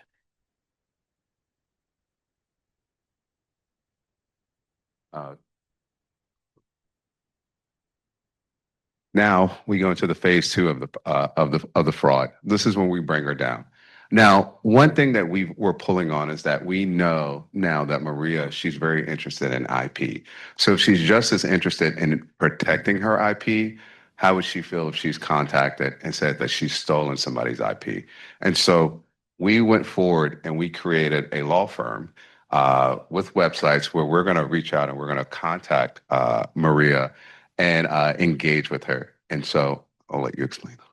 Yes, so this is our group became Monroe, Chase, and Dunning, combined 60 years of legal experience. And we focus on IP rights. If we can move on, we send her a threatening email saying that she has illegally sampled some of our clients' IP and that we're have pending litigation against her. So this is also very easy to do. Again, forcing her to, one of her characteristics that we realized is that she is very conflict averse. So not only are we trying to get through this quickly, but we're trying to generate multiple prongs of attack. So even if our one IP harmony attack doesn't work, our next one will. Would you move on just to the, this one here, I know we're coming up on time, but you can see on the bottom of this is our threat. And I made it so that you can actually see the prompt injection attack that we had tried to add. You can get Anthropic's Claude to make this for you. Took about like 5 minutes of messing around with prompts. Thanks, AWS. And if we can move on. Again, this also scales super easily as the previous group showed. So even if we don't get Maria, we can go after all of our friends. We're able to scale and scrape off of the SoundCloud's API or to scrape social media and find all of her followers and all of her friends, other musicians that have small followings, and scam them too. Even if we don't get her, we'll get someone.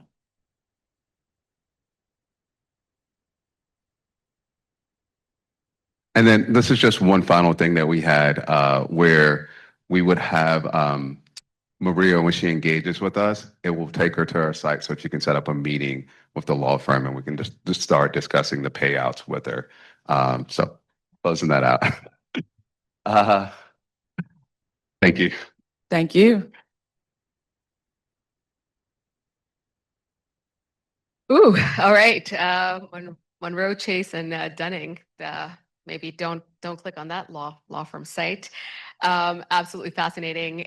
We need the defenders. We do to protect the all of us defender. and these frauds within a fraud. So thank you very much.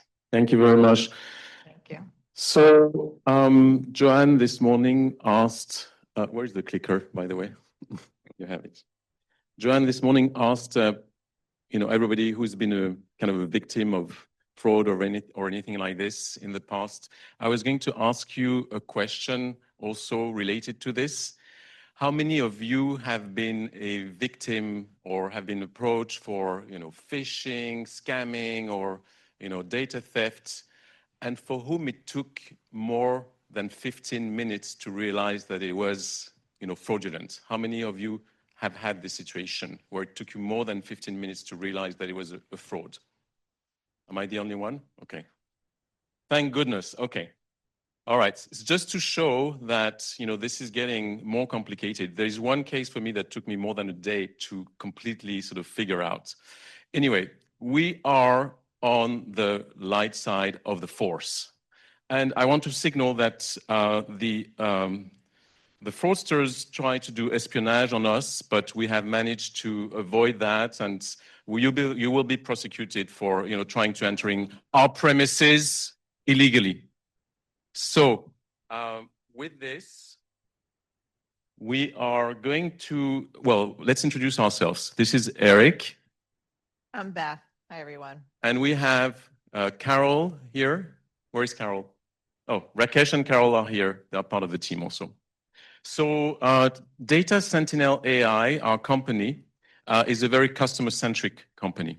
So I want to show you our an example of one of our consumers, but all of you can be our consumer, of course. It's just to give you an example of one of our consumer who is particularly at risk because she's a 36-year-old music producer without a steady income. She's been very active on the online. She has a history of trusting polite AI communication. She's been a victim of a cryptocurrency fraud. So due to the above, we see her as one of our client personas who inspires us every day in our work. So what is Data Sentinel AI? So we are a new generation bot, and what we do is that we help you protect your data and protect you against financial crimes. And there are 5 layers of protections that we have here. The first one is that we educate you on financial frauds and data protection. The second one is that we monitor your digital background. The third one is that we alert you when there is an attack. The fourth one is that we help you report and mitigate suspicious activities. And the fifth one is we actually enable you to counterattack fraudsters. All this, of course, is very customer-centric, so tailored to the consumer. And I'm going to let Beth go more into details about how we do all this. Thank you. So how is Data Sentinel going to work? Because we're going to defend Maria and others against Fraud Squared and any of those other fraudsters that are just like that. So all of you in the audience, I know we're rooting for good over evil, and we're going to show you how we're going to do it. We have multiple layers. The first thing to understand is that it's not just going to be a browser plugin as a primary defense, but we're also going to have this operating in the background, the same way that your antivirus software may be working. So as we had the double layers of fraud, you're protected, whether you're Maria or another user of Sentinel AI. And then next, because the frauds for the artists, those that we want to protect the most, as Eric mentioned, they're one of the most vulnerable targets, is going to protect against someone stealing and misusing your voice. When we were designing Sentinel AI, we used a lot of the AI tools, thanks again to AWS and to the 2 experts that helped us, because we came across the voice protection specifics. So this way, we're going to be able to alert Maria when there's a copy of her voice being used. You'll also see that we're going to be able to alert Maria when she gets all of these fictitious communications that are coming at her.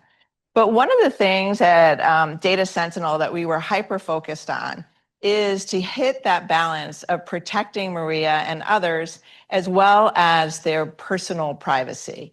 So in order to protect in these types of tools, we want to make sure that the data is going to be collected in adherence with data protection laws, the highest standards like GDPR, or in California here in the US.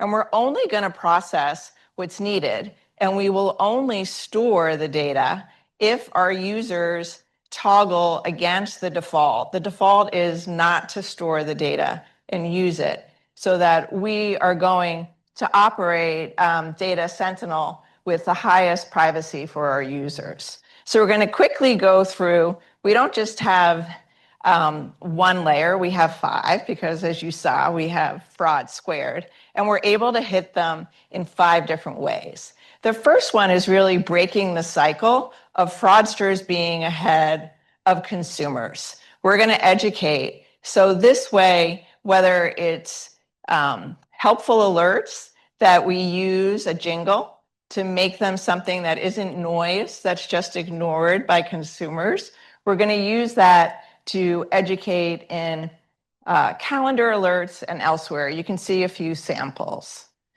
Next, as I had mentioned, we have our digital guardian. And you can see it's not just the communications, as you heard with the fraudsters and their examples of fake calendar invitations and fake emails, but we're also going to hit all of the different platforms that we really are interacting in, and Maria specifically is. So the alerts that are going to occur are going to be, as I had mentioned, sort of tailored to, for instance, Maria could select the jingles that she wants, the music that she wants to see. The suspicious activity reporting and the mitigants are an additional layer to help consumers report. So this way, as we've heard from a few different projects, a lot of the fraud goes underreported. We're going to make it easy. We're going to pre-populate forms with the data collected from the fraudsters, and Maria can decide whether she wants to put her personal information in, and at least 2 or 3 different ways in which it can be reported: to credit agencies, to financial institutions that are integrated, as well to government authorities. This is the part that we spent a lot of time on, which is after a flag or an alert has been verified as being suspicious, we are not just going to let the fraud 2 group keep moving. We're going to have a counterattack. And when we do the counterattack, we're going to make sure it's within applicable laws, but we're going to get government experts or security third parties. And what we're going to do is potentially accept that, that invitation to have a meeting and potentially have someone else on the other end of the line and try and really distract, slow down, and stop fraudsters. So that is our presentation. We worry about security so that our clients don't need to. Thank you.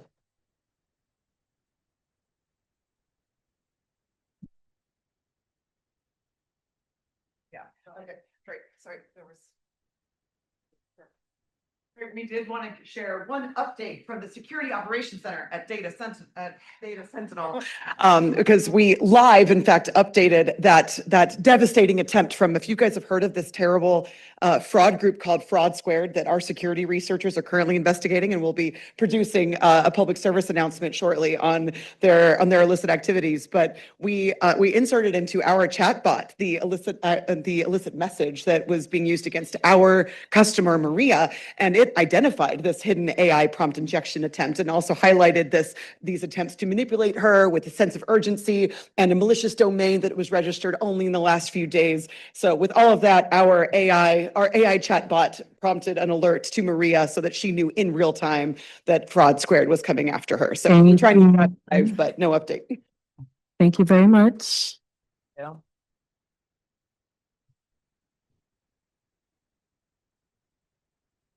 So if we can also get the fraudster team up here, please. We're going to open up for questions for the next 4 minutes. I know that there are maybe many burning questions that you have. If you have not accessed the QR code, we can see it clearly. Please go ahead and start voting. And all right, who's going to ask the first question? Anybody in the room? I know that we also have this available virtually. Ooh, we have a question right over here.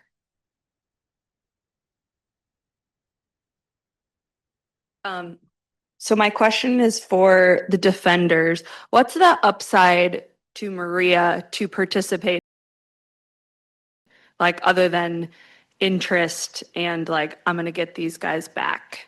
Like, what's the upside of her continuing to spend time? So with these the fraudsters? 5th layer, the counterattack, Maria's not involved. We take care of it for her. So that is really, this 5 layers is designed so that Maria can do what she wants to do, which is be in the music industry, and we help her, so she won't be involved. The intent is to make the ecosystem safe and make it ROI negative for the fraudsters. All right. Do we have any other? Oh, we've got a question right over in the corner. Oh, no, we've got another question here. He's just holding up the time. For the defenders, I noticed there were a couple things like monitoring when there's a download from an unknown IP address and a few other things that could give rise to false positives or maybe excessive notifications to Maria. Could you talk about how you would defend against false positives? Yeah, great question. Again, it's always a balance between alerting too much versus missing it. On the false positive side, we will, in the early days, we'll be leveraging the data. So there might be, when we build the models, we might have some false positives, but we want to learn from it and improve the models. Like Beth mentioned, we give the option to our clients not to share any data or use that data for future improvements, but we hope that some of our clients are willing to share their data so that we can improve our models and customize it. But to your point, no model is perfect, and we expect some false positives for sure. I think we are at time. However, I am going to run through the questions that were being asked in the QR code. So you guys, as you're moving back to your seats, which team demonstrated the most creativity and innovation in their approach to AI-driven fraud is the question. Great job, everybody. Next question is, which team made the most effective use of AI tools in their solution? And the last question, which I know people are still voting, is which team told the most compelling story and showed strong teamwork, which I think is a difficult question to really ask and answer, but it was absolutely fascinating. I know I haven't been getting people to clap for all the other teams, but let's take this moment to clap for all of the teams at this point. Thank you. And now we are going to move to is this our final use case? Final and, but not. Yes, last but not least. Yes. Agentic AI, victim-assisted scams using social engineering and defenses to aid in prevention and recovery. So let's see the fraud. Really excited to see all of this. We have a clicker.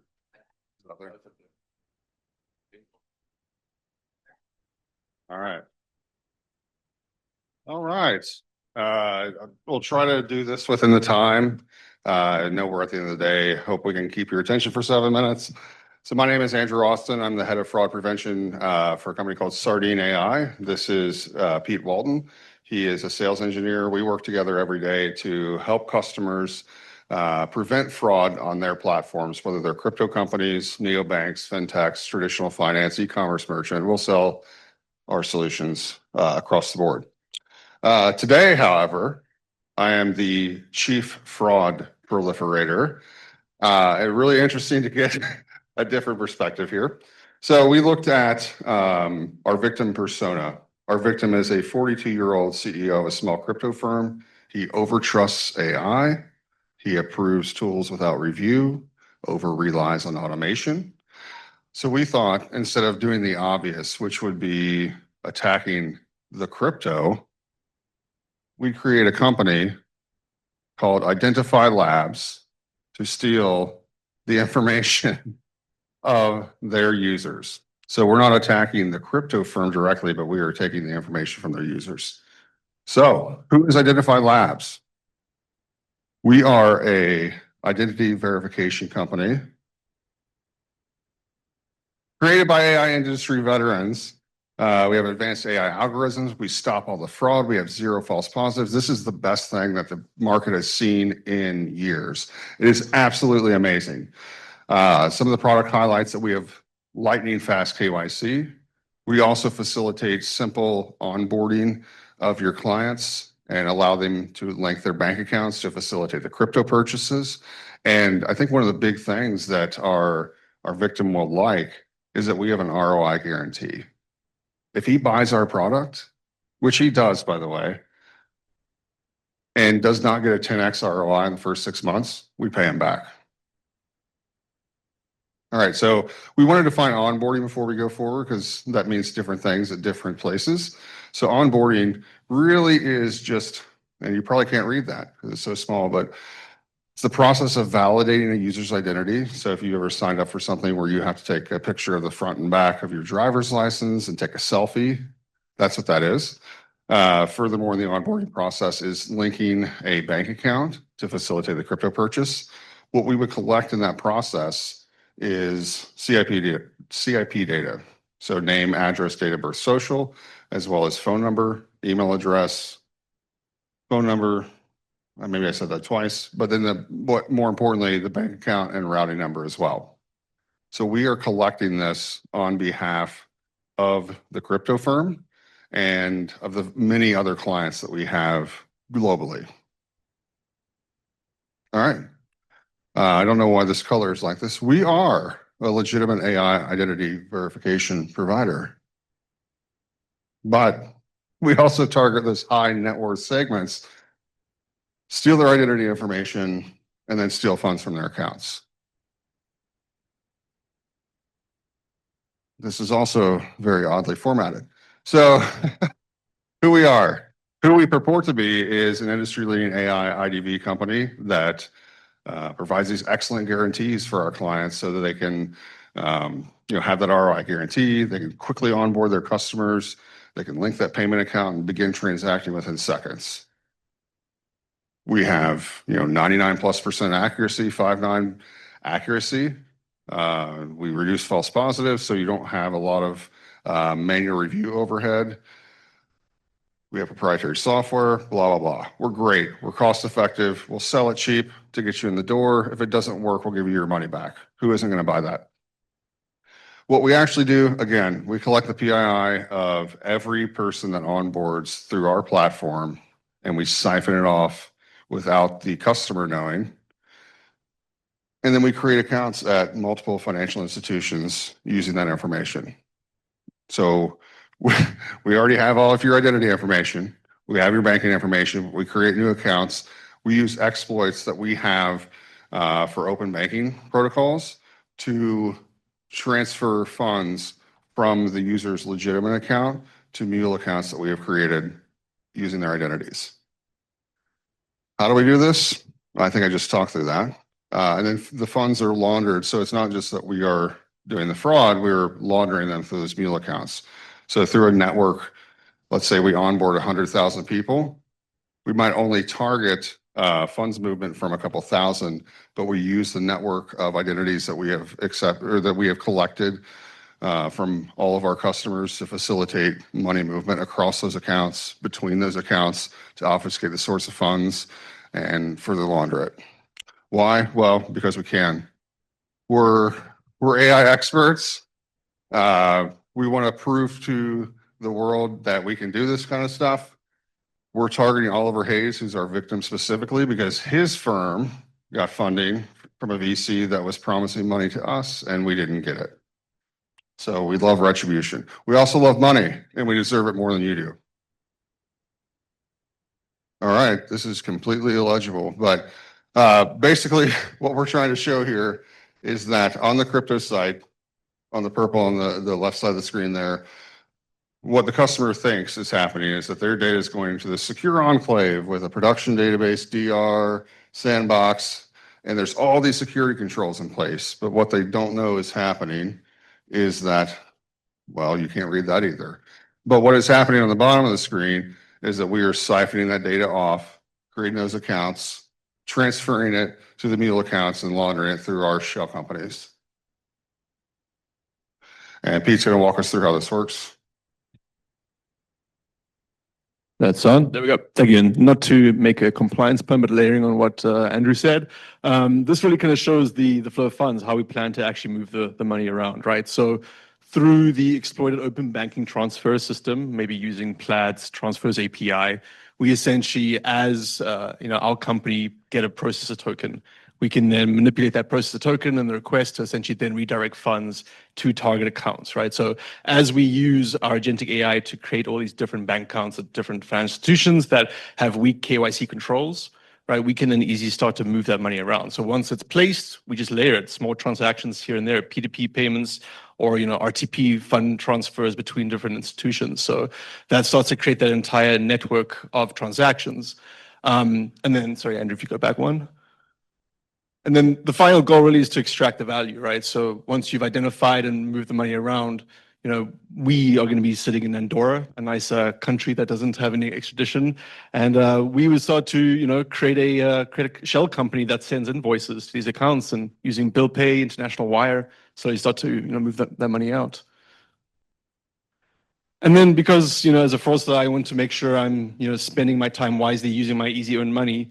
I'm really going to use agentic AI to kind of facilitate all the activity. So 3 primary agents that we would employ for this whole scheme would be the account farming agent, taking all those compromised identities and then using that agent to essentially go to different financial institutions, again, with those weak controls and just sign up accounts, right? Track the accounts, use the passwords, store the information. And then we need a second agent to essentially then through the Plaid connection or any other open banking provider track the balances, the transaction activity. And the real purpose there is to understand what are the usual behaviors of these high net worth individuals, what are the amounts they usually transact, and the goal there really is to bypass any rules or anomaly detection models that may identify a large transaction that's outside their normal behavior. And then the last agent's going to go in and actually, through those different accounts, transfer those funds, right, as part of the layering approach. So using RTP, FedNow, ACH, move the funds around the entire network before I probably log in eventually to one of the accounts and then initiate the bill pay through the invoice. So yeah, back to you, Andrew. This would be great. We are almost at time. Yeah. So I just wanted to hit on a few policy gaps that facilitate the exploits, which I have here on my iPad that you can't read. So how can this actually happen? So I think lack of direct vendor oversight is a huge one. Every company has their own version of vendor management, vendor risk reviews, but there's not a whole lot of centralized. This is what you need to do to make sure a vendor is protecting your data and not acting in a nefarious way. Andrew, I've been asked to Lack of digital identity, walk off. lack of payment traceability, and disparate state level registration requirements.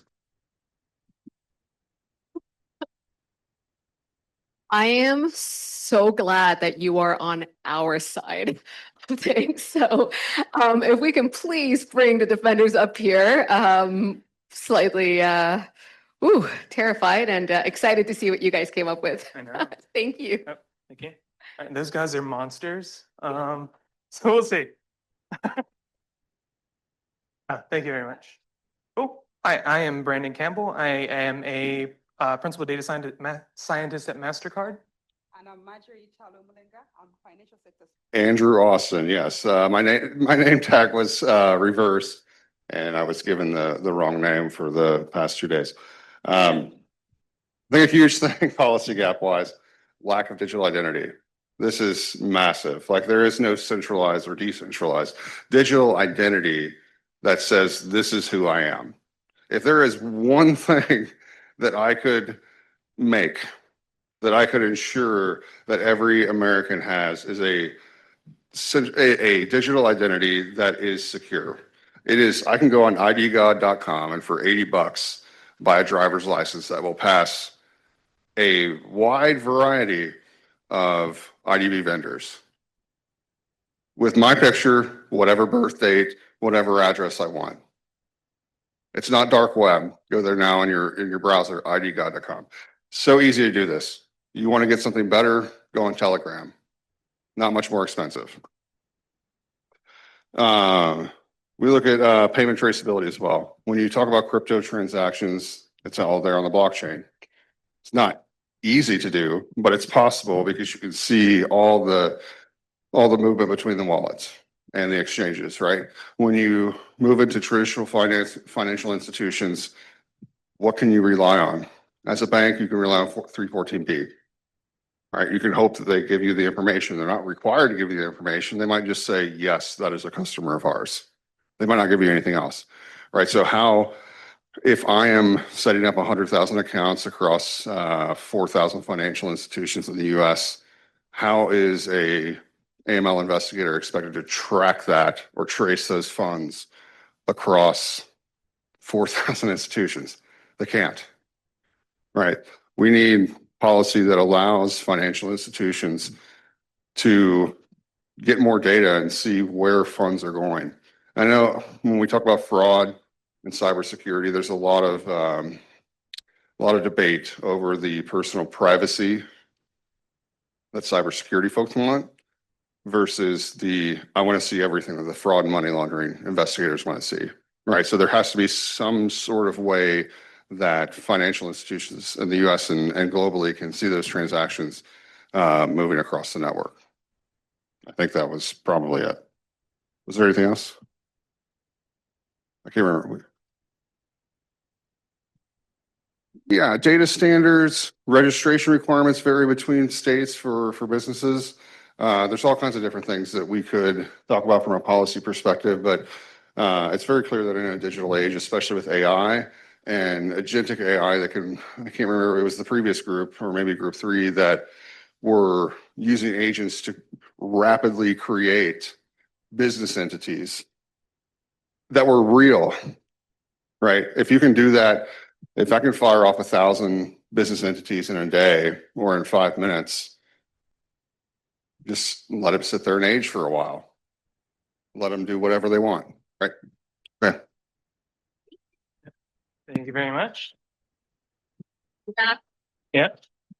Back to the defenders. Looking forward to it. Thank you. Thank you, fraudsters, for that. So in our scenario, we are a digital bank that's primarily focused on facilitating crypto transactions through custodial wallets. So the participants in our scenario, your customer, so our victim, we're the digital bank, we have our fraudsters, and we have Guardian Angel, our agentic AI that's a personalized guardian that's trained, not only leveraging kind of our fraud solution, but also learning about you as you transact, learning more about the kind of the information that you have about, I guess, your experience with crypto, as well as like looking through the transactions that you've made in the past. So our basic conflict, again, is kind of between the scammers and the depositors. So we're going to talk about 2 use cases, a proactive one and a reactive one. Yeah, I need that. Thank you. So kind of the proactive part is kind of more of a traditional fraud scheme that leverages Guardian Angel to kind of help you learn more about why your transactions might be a bit awkward or are kind of risky. And then also a reactive kind of fraud SME feedback mechanism to kind of produce SARs and speak with law enforcement. So since I'm primarily technical, you're going to have to suffer through a technical diagram. Hopefully you can read that.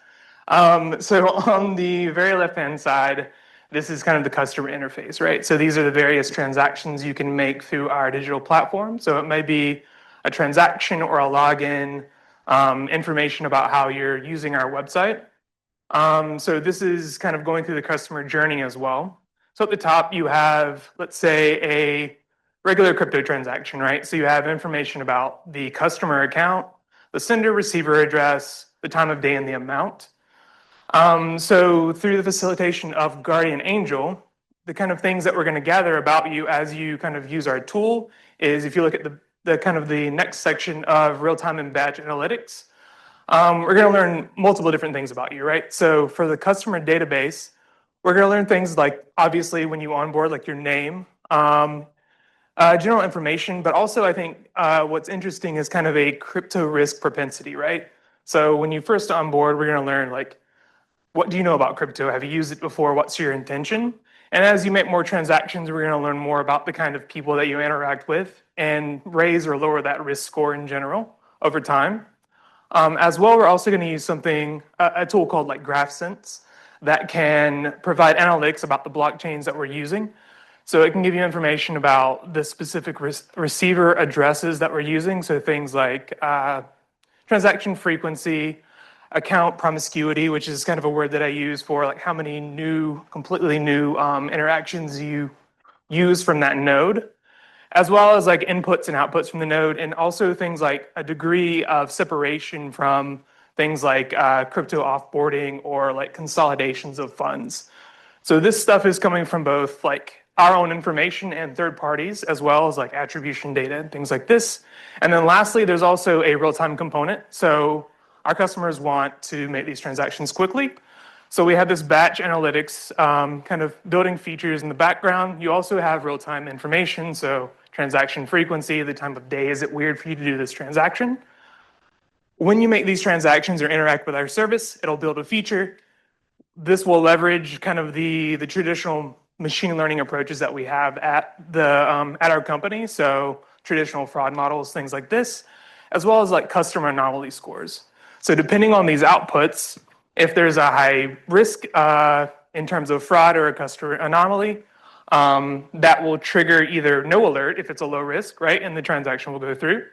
A higher risk would be something like a fraud alert or a customer anomaly, where Guardian Angel will then trigger itself to start speaking to you to ask more information, right? So if it's a customer anomaly, it might say, hey, do you know who you're interacting with? What's the intention of this? If it's something like a investment scam, you might describe, hey, I don't know much about this, but I see that I can make tons of money if I just put a bit of money into this scam. Crypto Guardian will potentially suggest you do not do this. You can also ask to escalate to a client representative. It could potentially block the transaction, or it could provide more information about the actual company that you're trying to interact with. So if you're interacting with a company that says, I have a 99.9% true positive rate, it might say that's unreasonable. You probably shouldn't interact with this company, and then recommend that you block that transaction. And I think that is this part. Do you want to speak about the reactive approach? Part. Yeah. So in terms of the reactive part, here the assumption is that actually the fraud has happened, the account has been taken over, but then Guardian Angel comes to the customer's rescue. This is more like a customer's companion. So you'll see the first two boxes will get data based on customer feedback, but also the batch analytics that we just showed. And our Guardian Angel is able to do some behavioral analysis. And based on that, then we'll be able to generate a suspicious activity report. So Guardian Angel is intelligent enough to know that this activity is suspicious. But if there is no suspicious activity, then there is no SAR generated. And in this approach, or in our solution, we're not totally reliant on AI or technology. So people have to be involved as well. And that's where the subject matter review comes in. Because Guardian Angel is efficient, it means that we'll have fewer reports. So the subject matter experts will just be focusing on the most important alerts. And once that is approved, if a subject matter thinks that this is a suspicious transaction, then they'll be able to send it to the law enforcement agency. And if it's declined, still the data goes back to the batch analytics, and it helps us to improve our model. Let me just mention 3 considerations in our solution. The first part is that speed is of essence as we look at this solution. So we're assuming that the law enforcement agencies also have similar technology. They are able to pick up these issues really fast, because if they review after days, then it's not effective. Then another important consideration is the awareness part. The awareness on the part of the customer, but also our staff, the bank staff. So for the customer, we are educating them. We already have tools internally. We are able to educate our customers about agentic AI, how they are able to identify an authentic request from our agent. But even on the part of our staff, there is continuous training. So we're talking about, instead of talking about KYC, it's KAY, which is know your agent. And we've done enough, we've done a lot of analysis. We're using traditional methods, but also technology. So in terms of technology, we've vetted Guardian Angel. And since we are a fintech bank, we're a digital bank, we got this from a third party, but we've done our analysis. And then in terms of traditional methods, we've looked at the regulatory framework. I'll be done in just seconds. We've looked at the regulatory framework. We know that Guardian Angel is approved. And lastly, the last part, the importance of collaboration. As we mentioned, we're getting data from external sources as well. And the assumption here is that the regulatory framework, the legal framework allows for that. there's a data protection standard within the ecosystem. So with that, I think we can go to questions. Let's go to the next Okay, slide. thank you Thank so you much. very much.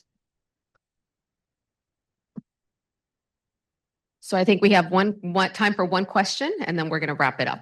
Thank you so. Okay, great. For your reactive approach, I saw that there's customer feedback involved. Is there any concerns about potentially tipping off your customer in case they are the bad guy?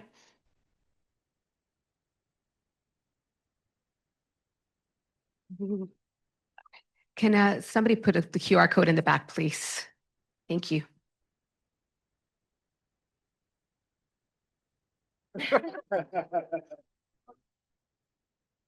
So introducing Chuku as well, part of our team. Yes. So the way we've looked at Guardian Angel is that it's supposed to be on the customer side. So the bank it's supposed to be a product that the bank would assign to every single customer. So every single customer has their Guardian Angel. Now, the point of Guardian Angel is to serve like the same way you have in the financial investment space. There are robo-advisors. Guardian Angel is more for looking out for you against financial fraud transactions. So primarily, it's defending you, the customer, against the people trying to defraud you. However, to the point you're asking, what if you're the customer, are the fraudster? So it's a question that came up. And in that situation, it's where You need better KYC. the agent realizes from the way your behavior that it may be fraudulent, and then it notifies the bank. So in other words, even though it's protecting you, but it's also could look out at your own behavior and seeing if you are constituting a risk to potentially others within the bank or outside of the bank. And so at that point, the Guardian Angel wouldn't be reporting to you, the customer. At that point, it's now reporting against you. So it's telling the bank against you. One quick comment before you cut me off. You mentioned onboarding onto your platform. Have you considered Identify Labs to help you with that? Oh, right. I am going to have to read the Slido now. Thank you so much for the teams. Yeah, thank you. If you can please go ahead and vote. We have the question for use case 5. Which team demonstrated the most creativity and innovation in their approach to AI-driven fraud? So that's the first question. If you haven't voted, please go ahead and vote. If you are not in this room, please go ahead and vote online as well. Voting is still happening, just so you are aware, it's still occurring. If we can move on to the next question, please. I know that voting is still happening as well, but that's love the opportunity to read the second question. Thank you. But yes, absolutely fascinating watching these presentations. So, right, next question is, which team made the most effective use of AI tools in their solution? So again, that question is, which team made the most effective use of AI tools in their solution, either to defend or to carry out the frauds? So again, I can still see that live voting is still happening. So thank you very much for everybody who is putting in their votes. And moving on to the final question, is it going to be the one fish and fed, or the defenders? Who wins? So which team told the most compelling story and showed strong teamwork? So again, that question is, which team told the most compelling story and showed strong teamwork? All right. So we are about to announce our winners. And I'm going to hand it over to Ann Barefoot. Thank you so much. And Mariama as well. Thank you.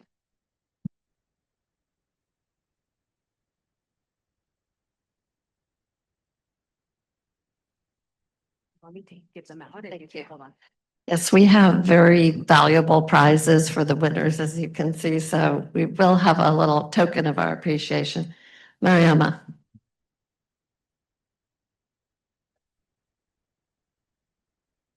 You know, technology today is not really my friend. In a true Battlefront style, even our tech decided to stage its own surprise attack. So give us a few minutes as the votes online and in the room are being tallied, and we'll be able to announce the winners for each round.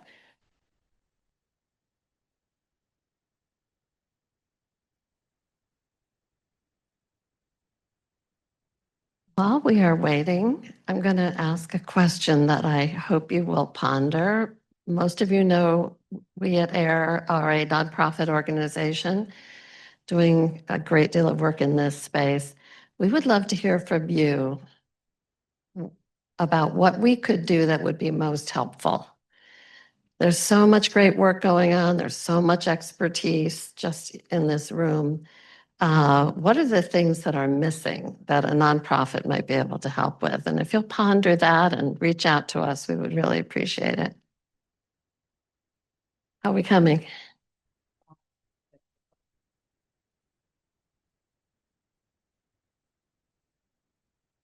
Ready.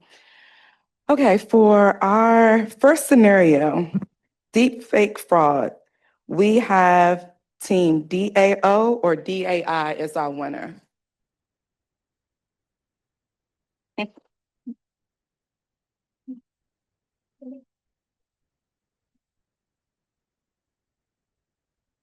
For scenario 2, social engineering AI malware, EVA, evolving vigilant AI scenario.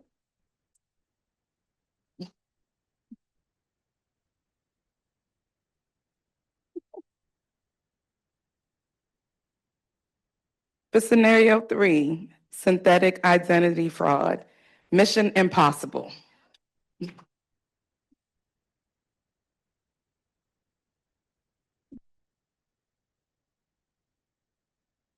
For scenario 4, Gen AI bots for fraud, Data Sentinel.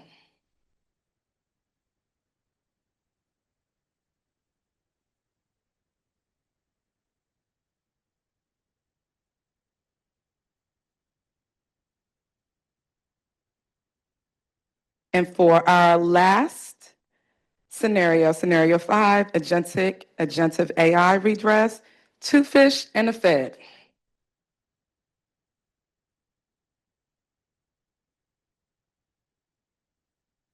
So when tallying whether or not the fraudsters prevailed or if the defenders were effective, I have to say that three fraudsters teams actually won and 2 defender teams won. So the fraudsters, you won today.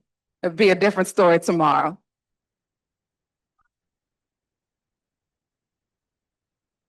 So again, on behalf of AIR, we really want to take the time to thank you all for joining us. Thank you to our content partners, AWS. You all have been such an amazing partner in this event. We also want to take the time to acknowledge and thank AFC as well.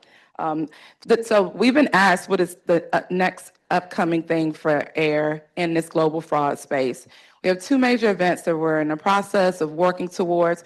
There will be a global version of the Battlefront that will be taking place in October in London. We will be utilizing some of the same use cases, but having more of a global lens.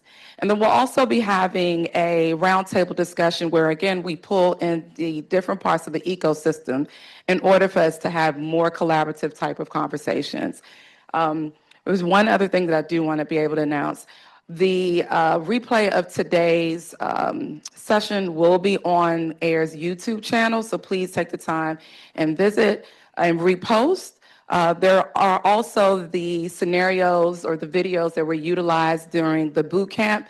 Please visit the AIR website. You'll see, I know you all had your own use cases that you worked on, but you'll be able to see all 5 use cases there. Joanne, you want to close us out? Just 3 quick things. We have drinks outside and we hope everyone can stay and mix and mingle. We would love to do that.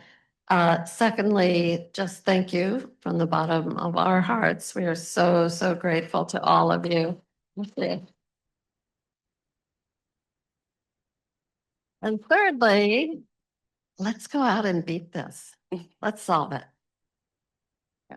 Thank you.